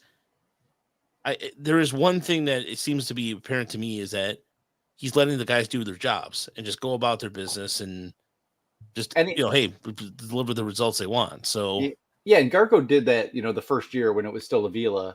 But I think a good thing about Harris too is that he didn't necessarily come in like I've got a clean house. Like this team is bad at player development. He saw exactly what we saw that 1 year in 2022, which is that, okay, player development's on a much better track. Like everything's organized now. All these guys have specific plans. All the coaches know exactly what these guys are supposed to be doing in terms of conditioning, in terms of what specific things in their game they're supposed to be working on. Like he just professionalized it just for starters. And then it gets into, okay, now we've got a kick-ass pitching lab, and now we're figuring out how to build, a pro hitting lab, and we're getting some driveline guys in here. And then, they got some analysts from driveline, and they started hiring coaches. They hired scouting people from better organizations, which we've all been screaming for, since 2014. Went to the Rays, went to the Padres, like just letting it all build up that way. But of course, Garco is also an AJ Hinch hire. And so I give AJ Hinch just endless credit for being the guy who really like took over this organization in a way that a manager shouldn't have to, and sorted them on all these different levels until the point that he got the GM that he wanted and talked Chris Ilitch into hiring. No, I don't know exactly, but he obviously had a large part in the hiring process and in figuring out who they were going to hire, interviewing all those people and getting them all on the page where he can just go back and be a manager now. And, and now his job is just to scream at Scott Harris to get him some offense and add a bat this offseason. So yeah, AJ Hinch just had such an enormous impact. Ryan Garco's had such a huge impact. We see all the work that Gabe Rivas is doing, and the pitching development's gone on. And now we're finally starting to see a little bit more on the hitting side. We never had these guys develop. Kerry Carpenter kind of came out of nowhere, but then, figuring out Wenzel Perez, figuring out Parker Meadows, Howie Lee taking a big step once he got here. Eddie's Leonard taking a pretty big step when he got here. Roberto Campos takes another good step this year. Roberto Campos. Yeah, the Tigers aren't a juggernaut, but, at least you can look at them now and say, like, oh, my God, why, this used to be, why are we the worst team in the game at developing hitters? And now it feels like they're probably middle of the pack and better and much better than that in pitching. So, well, and in coaching catchers as well. No, I think we've got enough. It just forever and ever, it felt like they didn't ever like hit on any of these late picks, right? It just never worked. It was like these guys weren't any good, and I think a lot of that was they weren't getting any attention, and the team didn't really have plans for them. And one of the things we learned is that, Garco was like, we're going to have a plan for every single player. And we've talked about how that has raised the level of play for everybody. There's a reason the Tigers are like consistently in the last couple of years among the best winning percentages in all of minor league baseball, because even the guys who aren't necessarily prospects or future big leaguers, we call them org guys. Garco did not like it when I said that, but it is what it is. But he's the hot and ready list, though. No, but from his perspective, it's like we don't think of guys like that, and that's good. That's the way it should be, right? These are all players. You never know what's going to work out, but so the level of play has risen dramatically for guys, and we talk about them. It's the Carlos Mendoza and Jake Holton and Andrew Navigado. These guys who are just good baseball players now, and it has positive effects across the system. But we also see it with the good prospects too. And one of the things, this is another article that I was going to be writing. I guess I'll just give it away now, but it was going to be called Max Clark's Better Half, because one of the things somebody was like, call me out, and our scouting report was written about Max Clark was, I wrote it on June 20th. And I said, he's probably going to be like a Sal Frelick player, because at the time Clark had like a .090 ISO and he was hitting like 260. And since then, he made a real change. I don't know if it was just on his own, or assuming the organization worked with him on it, but he's got an ISO over like 200 since then. And he's really found that approach where he's hitting fastballs hard the opposite field and hitting, off speed pitches hard to the pull field, and it's working for him. And as he's jumped up a level, it's continued to work. And that's just like a real development that maybe, I don't know, everything we do, we post about Max Clark gets amplified because he's such a big figure, but this is a real development for a good player, and a very promising one at that. And it's something that maybe hasn't gone noticed, just because, like I said, everybody just assumed that he's been crushing the whole time, but he really made a legit change at some point in the middle of the season, and it's been fun to see. Yep. Yeah, that's a very good point. But yeah, I just love, even for your own coaches, like to take those guys who used to be org guys and like try to make them all better. That's really good for your coaches too. I mean, that sharpens you. Like, if we're trying to make Max Clark better, and we know, like, okay, we just want him to change a few things in his stance and the way he's attacking inside pitches or breaking balls, like a Max Clark can do that, and exactly kind of what Max Clark needs to do. He's got all these other tools, but for a guy who's not very good, like to figure out what can this guy do to like maybe eventually get a cup of coffee or, like become a player that is a problem for opposing pitchers, or all those different things is a really good challenge and a lot harder. And, you know, it just seems like a really good exercise for all the coaches to treat these guys the same and not to have the old like stars and the guys that they're, you know, they're training against kind of attitude that Littlefield and those guys had. So yeah, all throughout the whole system. So been a very like impressive turnaround the past couple of years. Really like the term of a healthy competition, but it didn't feel that way. A couple. It's also good for like team building and culture building. You know what I mean? Like you don't have that like, oh, you're the star and the rest of these guys are just there to support you. Like we're all trying to get better. We're all trying to help each other get better. And, you know, I think you do see some of that. I'm not like the biggest, like, oh, culture is everything, you know, psychology guy in the dugout, but it definitely seems to help when you have guys that like each other and know each other, and the Tigers do. So that makes it all the more fun because these guys know each other. And when they talk about each other in interviews, they know each other's game really well too. So yeah, I mean, all those things kind of come together to them just having a bit of a vibe right now, which I've never really seen this kind of a vibe. You know, the old vibe was we've got all these studs and they love each other and they're having a great time because but there was also awesome. It was a very individual kind of you're seeing the kind of roots of what the Tigers did before, as far as like did Kerry Carpenter just go along? Well, just go. He just walked. Oh, he just walked. No, okay, outside. Took a walk. He took a long walk to first base. Yeah, there's you notice with like, for example, Herder and Madden were both on the Eerie rotation last year. They're going back to back today. Somebody made a comment because I posted how many Eerie Seawolves were on the Tigers roster right now. They're like, "Isn't that the way it's supposed to be?" Well, yes, but it hasn't been. Yeah, in a long time. If you look at the Tigers, the route this goes back. It goes back to even the 80s. Before in the 80s, you had guys that would come up together. You would have Petrie, Morris, Gibson. Those guys, like 3 or 4 guys at a time, all were on one team. And then it stopped because when you had the slow trickle effect in the 90s, you had Fryman. That was it. Then you had a Clark. But these guys never really played with each other. So Tiger fans got used to the idea of not like having these guys play together as a collective. But that's different. It's definitely not the case anymore because, I mean, look at, for example, Parker Meadows and Winfield Perez. That's another duo that's been together since West Michigan, or like even before that, since Connecticut. So, or maybe I get Connecticut. But my point is that should be Bobby Higginson. Yeah, thank you. Bobby Higginson didn't really come up with anybody, but these guys, like, it was so individual. Now you see it as a little differently. And so we did get a couple questions here, by the way, I wanted to address. Like, so one comment was Ty Cobb said, I want the Tigers to go after Tyler O'Neill.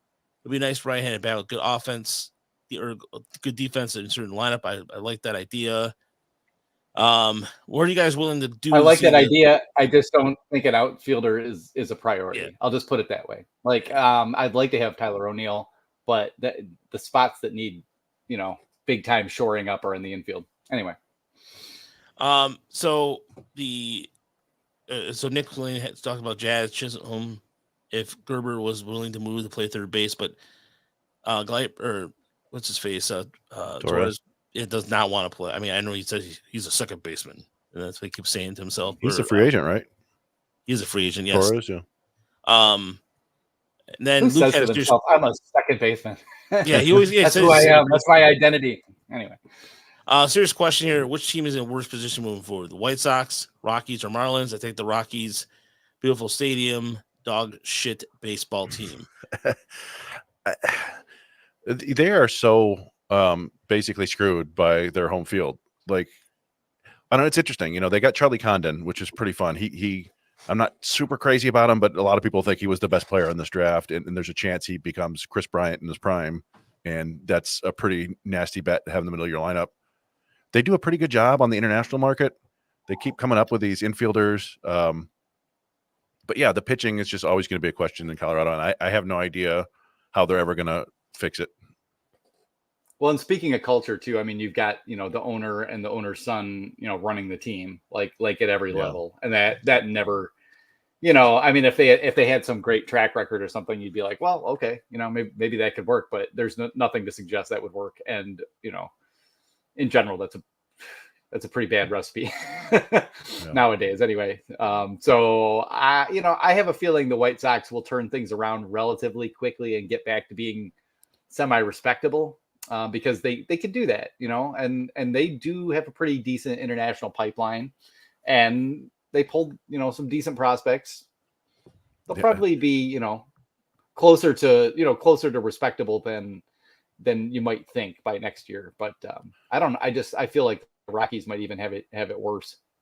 One thing to point out, and who knows with prospects, right? But the White Sox have Garrett Crochet as it stands, and they've got Noah Schultz, who's arguably the best left-handed pitching prospect in baseball, and then they drafted Hagen Smith, who might be better than Noah Schultz. So they could have 3 absolutely nasty lefties in their rotation in the next 2 years for the Tigers' 35 left-handed hitters. So that might not be fun, but just something to think. Yeah, I mean, I think you're right. I think they'll get back to respectability. They have Luis Robert. Yeah. Yeah. I mean, which he could just be a trade chip, and Crochet might as well. Yeah. But yeah, true. But that might set them up for something, 2 years down the road. Yeah. But I don't know. I think the Marlins got a pretty good haul back, but they're as far as their player development goes, they've been changing things so much in the front office. I think the Marlins are going to be kind of screwed for a little bit too, because you get those prospects back. That's great, but it doesn't mean within a couple of years they're going to trade them again. I don't know. It just there's been so many changes for the Marlins. I don't get it. Like they were a playoff team last year, right? They made the playoffs last year. Was it last year? I know that they made it in the COVID year. I don't know. I don't remember. But the Marlins they're like example 4001, right? Of you can never have too much pitching. Where just a couple of years ago it was like, man, they are just absolutely loaded with arms. They got Sandy Alcantara, they got Yuri Perez coming up, they got Max Meyer, they got Jesus Luzardo, they've got. They made the postseason. They lost the wild card series. Did they? Okay, yeah, I totally. Yeah, they lost to the Phillies. Looks like a home run. Yeah, the Phillies. Yep. Is that a home run just now? That looked like a home run. Benintendi? That was a home run. Yeah, it does look like a homer. That risky sliders. It's not the best of the bunch. No, sir. The other problem with for the Rockies, of course, is that you've got the Dodgers, right? Like you got the Dodgers, and then the Diamondbacks and the Padres and the Giants are all kind of a problem, and that's probably not going to change. So that's another reason I'll consistently vote Rockies. I could see the Phillies completely falling apart in about 2 more seasons, and the Mets are the Mets. The Braves should be a long-term problem, of course, but the Marlins have a little better chance. It's just that for whatever reason, the Marlins are just almost as consistent a mess as the White Sox are internally. So yeah, Bo, that slider for Brisky has gotten better, but still just not really a tough offering. Not for a lefty anyway. It's more of a change of pace pitch for him. I'm surprised he didn't go with the changeup, but and then Nick asked, he said a couple things. He said, do you guys think that Max Clark playing in Florida Heat every day for Lakeland had anything to do with his jump and play? He went from being a high schooler, a kid playing every day in Indiana, to being in Florida. I'm sure that adjustment is very difficult on kids. We remember last year when he was in the Florida Complex League, he had to come out of a game because of heat exhaustion, I think. Yeah. So it's definitely an adjustment for kids, and I'm sure that had something to do with it. But I actually had. Go ahead. I was just going to say, I mean, you just see like the bonding that happens too. Like he and McGonigal are like super tight now, like they're absolute bros. And I don't think that was the case last year, but going through that together this year and kind of, being the 2 guys they're expected to lead and everything, seemed to kind of forge a pretty tight relationship between the 2 of them, which I would assume kind of helped them kind of cope with some of that. So yeah, there's I probably like an element of boot camp there, right? Where it's just like, we survived this together. And, but I just wanted to find your buddy. I had the stats here just to put up. So Clark's through June 20th, and I don't know if there may be a better date to pick, but that's 56 games. He hit 277, 372, 377, which is very solid for a 19-year-old, right? It was a 120 WRC plus with a 100 ISO. But since June 20th, 41 games, it's 295, 397, 513, which is a 157 WRC plus and a 218 ISO. So yeah, I mean, doubled his power, kept the walks, raised the average, while jumping up a level. He hasn't walked as much in high A, and he's striking out a little bit more, but yeah, I mean, that's exactly what you want to see, and that's a real development, and it's exciting. Oh, Tiger's torque mile in here. Let's go. Yeah. And Sarah, breaking DSF, news. Sarah. Yeah. Well, welcome, Sarah, and welcome. Shout out. Yeah. He was the first person that, or they were. First, we heard that Madden might be coming up today, and we're like, huh? And sure enough, his source came through, and also with Mason Englert. Yeah. So there's somebody in Toledo that likes Tigers turmoil quite a bit, so that's pretty cool. They've got spies at Tony Paco's. Yeah, they got Tony. It's got to be something. It's got to be, like I said, it's a different type of you got breaking news and you got the analytics, so it's a nice combination of everything. How Tigers Twitter, although it's funny, Chris Castanelli said earlier something about like busting heads earlier. I was like, guys, who cares?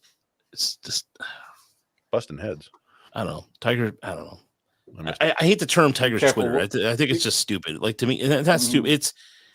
It's too much of a catch-all term. Why don't it just be Tiger fans?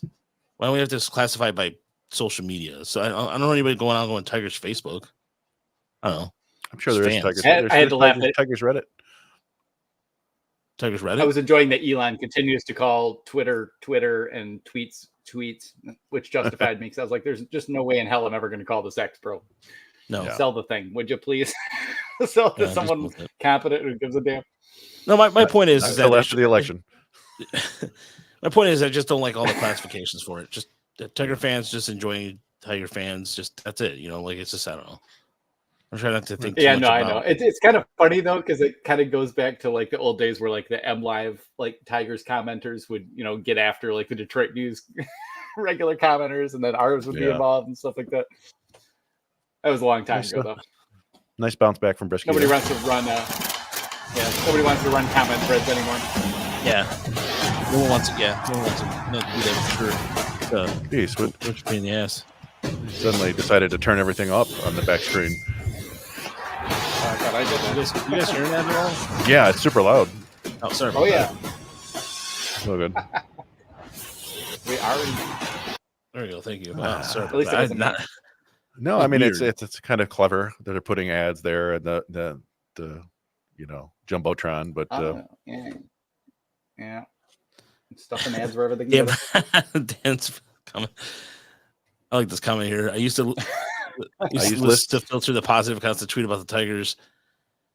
In that case, or for me, I will say that it is there's only one Tigers account that has blocked me because of something really stupid. I'm not even going to go into it, but it was something to this day. I'm 42 years old, and you're blocking me on Twitter for something juvenile, and then you say something about my mom after she died. You can go, Yeah. Up yours, dude. So anyway. I think I do a lot of preemptive muting. Like when someone follows us, I often look at their account, and if I can tell how it's going to go, I'll just mute you right from the start. Yeah, I got blocked by somebody, but it was over. I think it was me being relentlessly negative about Michigan football a few years back ago. Wait, did you get somebody blocked you because of the Queen too, right? Well, I don't know what happened. He was a regular listener to our show, used to comment, and I made some snide remark about when the Queen died, and it really struck a chord with him, and he was upset, and then I kind of doubled down on it next week, and he said he was done with it, and I was like, all right, well, sorry. Wow, sorry about that. You don't appreciate our Princess Di jokes either, I'm sure. There you go. That's the thing. No, like, man, I felt like if you could make fun of anybody dying, it would be somebody who served as a queen for like 70 years. But yeah. No, well, no, anyway. Bo Brisky said that thing about Abe Lincoln the other last week. Like, I'd like to pick his brain. Everybody's like, "Oh, that's too soon, bro. Sorry." Yeah, that was wild. And he said, "Now that I think about it, that sounds bad." Whoa. Oh, all right. Whoa. Charge him out. Get it. Charge him out. Who is this? Oh. Chris, how can you insult Joey's like Chris? How can you insult Eddie like that?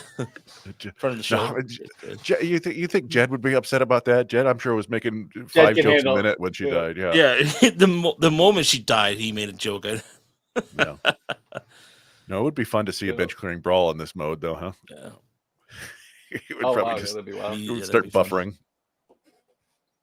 But Shout out to the Vest family who apparently had their child. Good job. nice. You see the somebody asked him if we're going to name the baby I sweater. still think he should have married. He should have married Anya Taylor-Joy so we could see like what the widest eyes possible could look like. just a hammerhead shark, baby. Yeah, I just want to see how that would go. I just got that, I mean, Anya's beautiful. It could work. Although what, Dan, I'd pay for that too. Can we put Jed and Castellini in a room? Oh, together? Jed and Castellini. Oh yeah. Yeah. That would be fun. Jed should come into town to do the softball thing, and then that'd be That'd be what fun. it is. Do a skills competition. Now that I pay for. I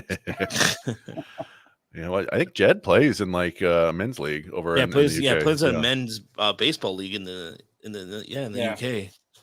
He'd probably work us all. Yeah. But yeah, he'd definitely work me. I might still be able to pitch a little bit, but not much.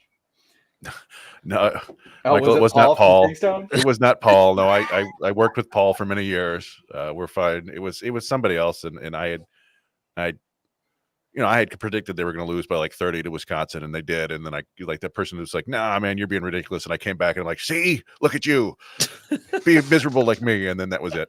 And so I actually stopped basically tweeting about Michigan athletics. It's basically just all baseball now. But Paul and Mark, I hope those guys are doing well. Hope they're well. Yeah, Paul. You still see Paul tweet every now and then. I haven't heard or seen anything from Mark in years. And the other person who blocked me, of course, is Kristen Stewart, and I still don't know why. It was probably just because I said he probably isn't very good at defense. Will Vesta's sludge. That's a good comp right there. Hey, Sid. He does have a little bit of that going.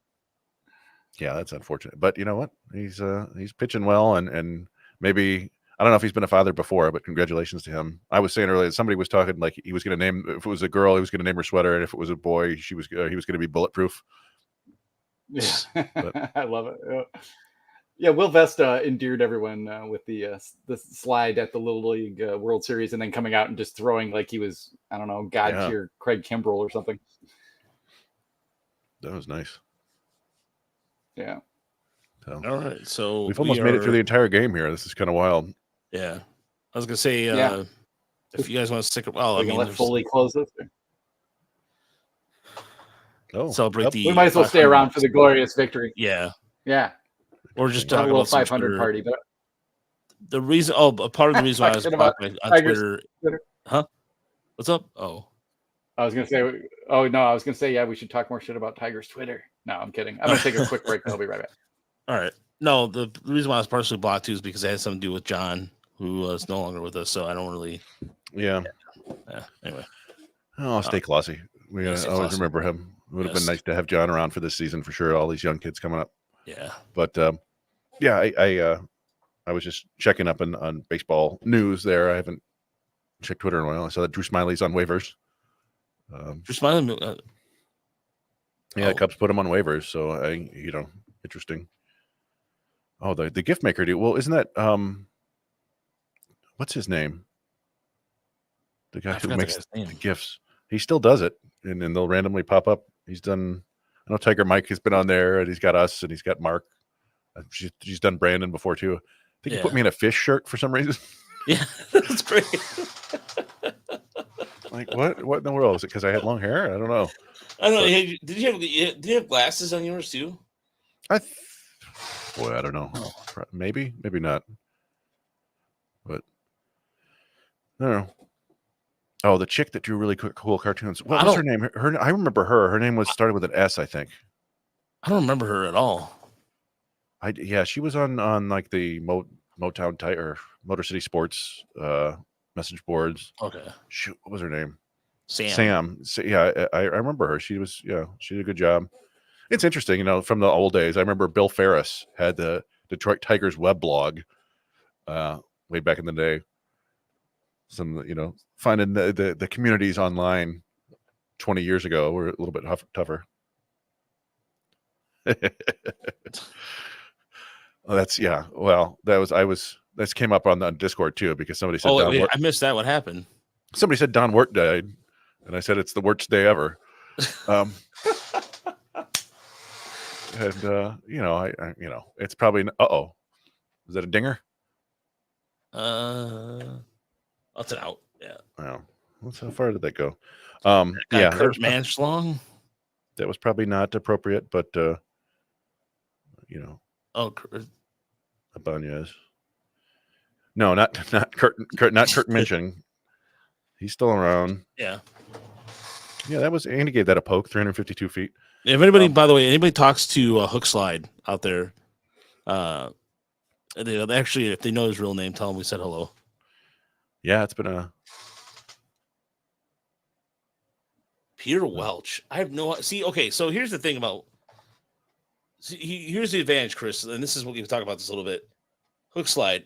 Dan, I don't know where Hook Slide is. I love Hook Slide. I met him a couple times. We actually did a podcast episode together, Beatles related. We actually did a Beatles related podcast too.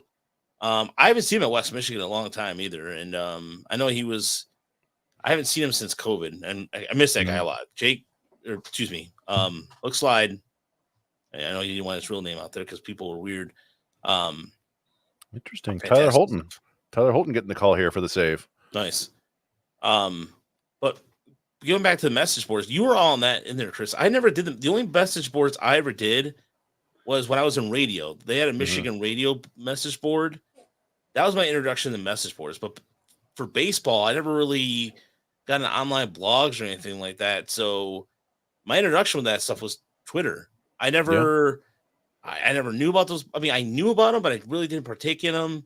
But those message boards, stuff like that, I never got into. I would read the paper. I physically read the paper until 2010, 2011. Like I didn't really consume my sports online yet. It took me a long time, even in college, because it was just like I never did. But yeah, Eric Wayne crossover Hook Slide episodes, those were fantastic. It's one of the first ones we did out in West Michigan when we actually did a remote. We did a live remote, Dan, at West Michigan. Those had me, That's why I love the. We're talking about Kurt. Talking about we're trying to find Hook Slide too. Like I want to find Hook Slide. Hook had. Oh, nice. Dan Dan actually remembers the live broadcast too. I'll just say Hook just had some tough personal stuff come up, and I think he did. Yeah, kind of fed up with where the Tigers were at, and he bounced. It seems to me he might have moved because nobody's seen him at West Michigan or anything. Obviously, Kurt lives in Florida now and is running MLB Fansided. So Kurt's still around, and I don't know. I meant to visit Kurt in the UP a bunch of times, and we just never got together. But Kurt and I are cool. But Hook Slide, I don't know. He dropped off the face of the earth. Yeah. No, I figured. Yeah, some of the things he was telling me in the back, I felt bad for him. What was going on with him? So, yeah. But yeah, as far as Kurt goes, it's funny too because this week I got removed from the Motor City Bengals Slack chat because I haven't written it on there in 3 months. I decided just to double down and say, screw it. Well, you guys want to write clickbait every 5 seconds. That's fine. That's your prerogative. You can do whatever you want. I don't have to. I'll just write what I want. I don't have to. When I write for my own site, I don't have to worry about what time it's being posted because of Google things. And guess what? I still figured out the algorithms and I'm still getting just as many page views as I did on Fansided. What a concept, right? The guy who gave your site 3 million views and you gave him no respect. I'm sorry. You know what? I've been a little breaking out the Dangerfield. No respect. No respect. Yeah. I know I came back because one thing didn't work out, but come on. Little respect here. Come on. When you were running Motor City Bengals, that was the best. I have a lot of things to say. Years, but yeah. Brandon, if you want to say some things, you go right ahead, my friend. This is we're getting to be. Well, you know what? Let's say that out there, shall we? Because there's no margin in this for me, and I'm not going to do it. Off air. That's 2 outs for Holden. 2 outs. Yeah, 2 outs. I want to. Let me. You know what? It's been Hinch wants forever. the sweep though. That's why Holden's in there. Dang it. Yeah. Got him. Yeah. Let's see. I'm looking. Oh no, that's the second one. Sorry. So, we're going back to June 26th since the last time he gave up a real run. I think the last time he gave up a run, he left a guy on base, and it wasn't like necessarily his fault, and somebody scored after him. But if you want to count it, go ahead. But still, I want to know. Yeah, is there another reliever in the game with a neck like this? I don't think so. No, Raj made that great comp to the dude from Predator, and it's part of it. It's like his weird haircut, but yeah, it's been an awful lot of fun. You have to go back to like 2006 to think of like another bullpen arm that was like kind of this dependable. I'm trying to think. Was it Bobby C in 2006, or was it Jamie Walker? Oh wow, Jamie Walker. Yeah, Jamie Walker. That's a good throwback too. And really, they probably weren't even close to this dependable. It was like, Jamie Walker was definitely more of just like a loogie, right? A lefty. Yeah. But I'm trying to think. It's tough to use. It's tough to think about using Holton as a closer because he can just do so many more things for you. There it is. Like 500, just need to find a closer. But there it is, gentlemen. Ladies and gentlemen, the Tigers are 500. 500 all baseball because of Billy team. 4 Badass. game sweep. Yeah. That's a mop. I think it's mop. their first mop of the year. 4 game sweep. All right. Let's go. Love it. That's awesome. I'd love to see it. It's not even September yet. Yeah. Let's run this thing a few games over and see if we can scare somebody a little bit. In the words of Billie Holiday, at last. It's a good win. Yeah. I'll drink my Metamucil to that. Thanks to everybody sticking around with us for 2 hours and 40 minutes. We made it through the minors. We watched the Major League Baseball team play in horrifying 3D. But that was fun. And now they're coming home. Andy Dirks did have a pretty good neck. That was fun. Yep. That's true. Yep. Very cool. The traps there on his neck. I mean, he still does too, right? I mean, like that's there's a lot of 6s right now. There's How many real estate agents do you think can handle Andy Dirks in a fight right now? Not many. Very few. That's all I'm saying. Maybe some former NFL player. Yeah, they're probably, you're probably right. There probably are some former athletes in the field. Yeah, the Tigers are 66 and 66, and for those religious folks out there, they ain't have, That's fine. It's 4 6s, so that's actually good. Yeah, heavenly. Yeah, 2 12s. There it is. Mm-hmm. Double dozens. Exactly. That's how many people were at the Last Supper, right? Yeah. How many non-Jesus? Depends on people? if you're talking about Renaissance paintings in the Olympics or the actual. Here we are, the actual Last Supper, which was really more of a brunch. Yeah, I can't believe. A light. The Tigers for the first time since bread. Yeah. All right. Well, yeah. I am a Christian. I can say that. Chris, noted religious scholar. All right, on that, did I say Etta James? I said Etta James, right? Wait for our next podcast on the Council of Nicaea. Okay, go ahead. What are the diet of worms? Yeah, we'll talk about the Byzantine Empire and the transition from the Catholic Church next. All right. All right. The schism between Dave Dombrowski and Elavelu. Anyway, all right. Thank you for everybody who donated. Thank you for everybody who participated this evening. We'll see you Thursday for the Motor City Metrics podcast. Otherwise, go to blessyouboys.com or go to tigersmlreport.com. Check out all the great content. We did the Madden piece. There's a couple more scouting reports that are going to be coming up. I was working a couple before the Madden stuff. So, our top 31 is up there. Plenty of content to get you through your work day. So, or whatever you decide to do. Okay. Myself, Brandon, and Chris, we'll talk to you soon. Have a good night, Thanks, everybody. All right, guys. Thanks a lot for joining us.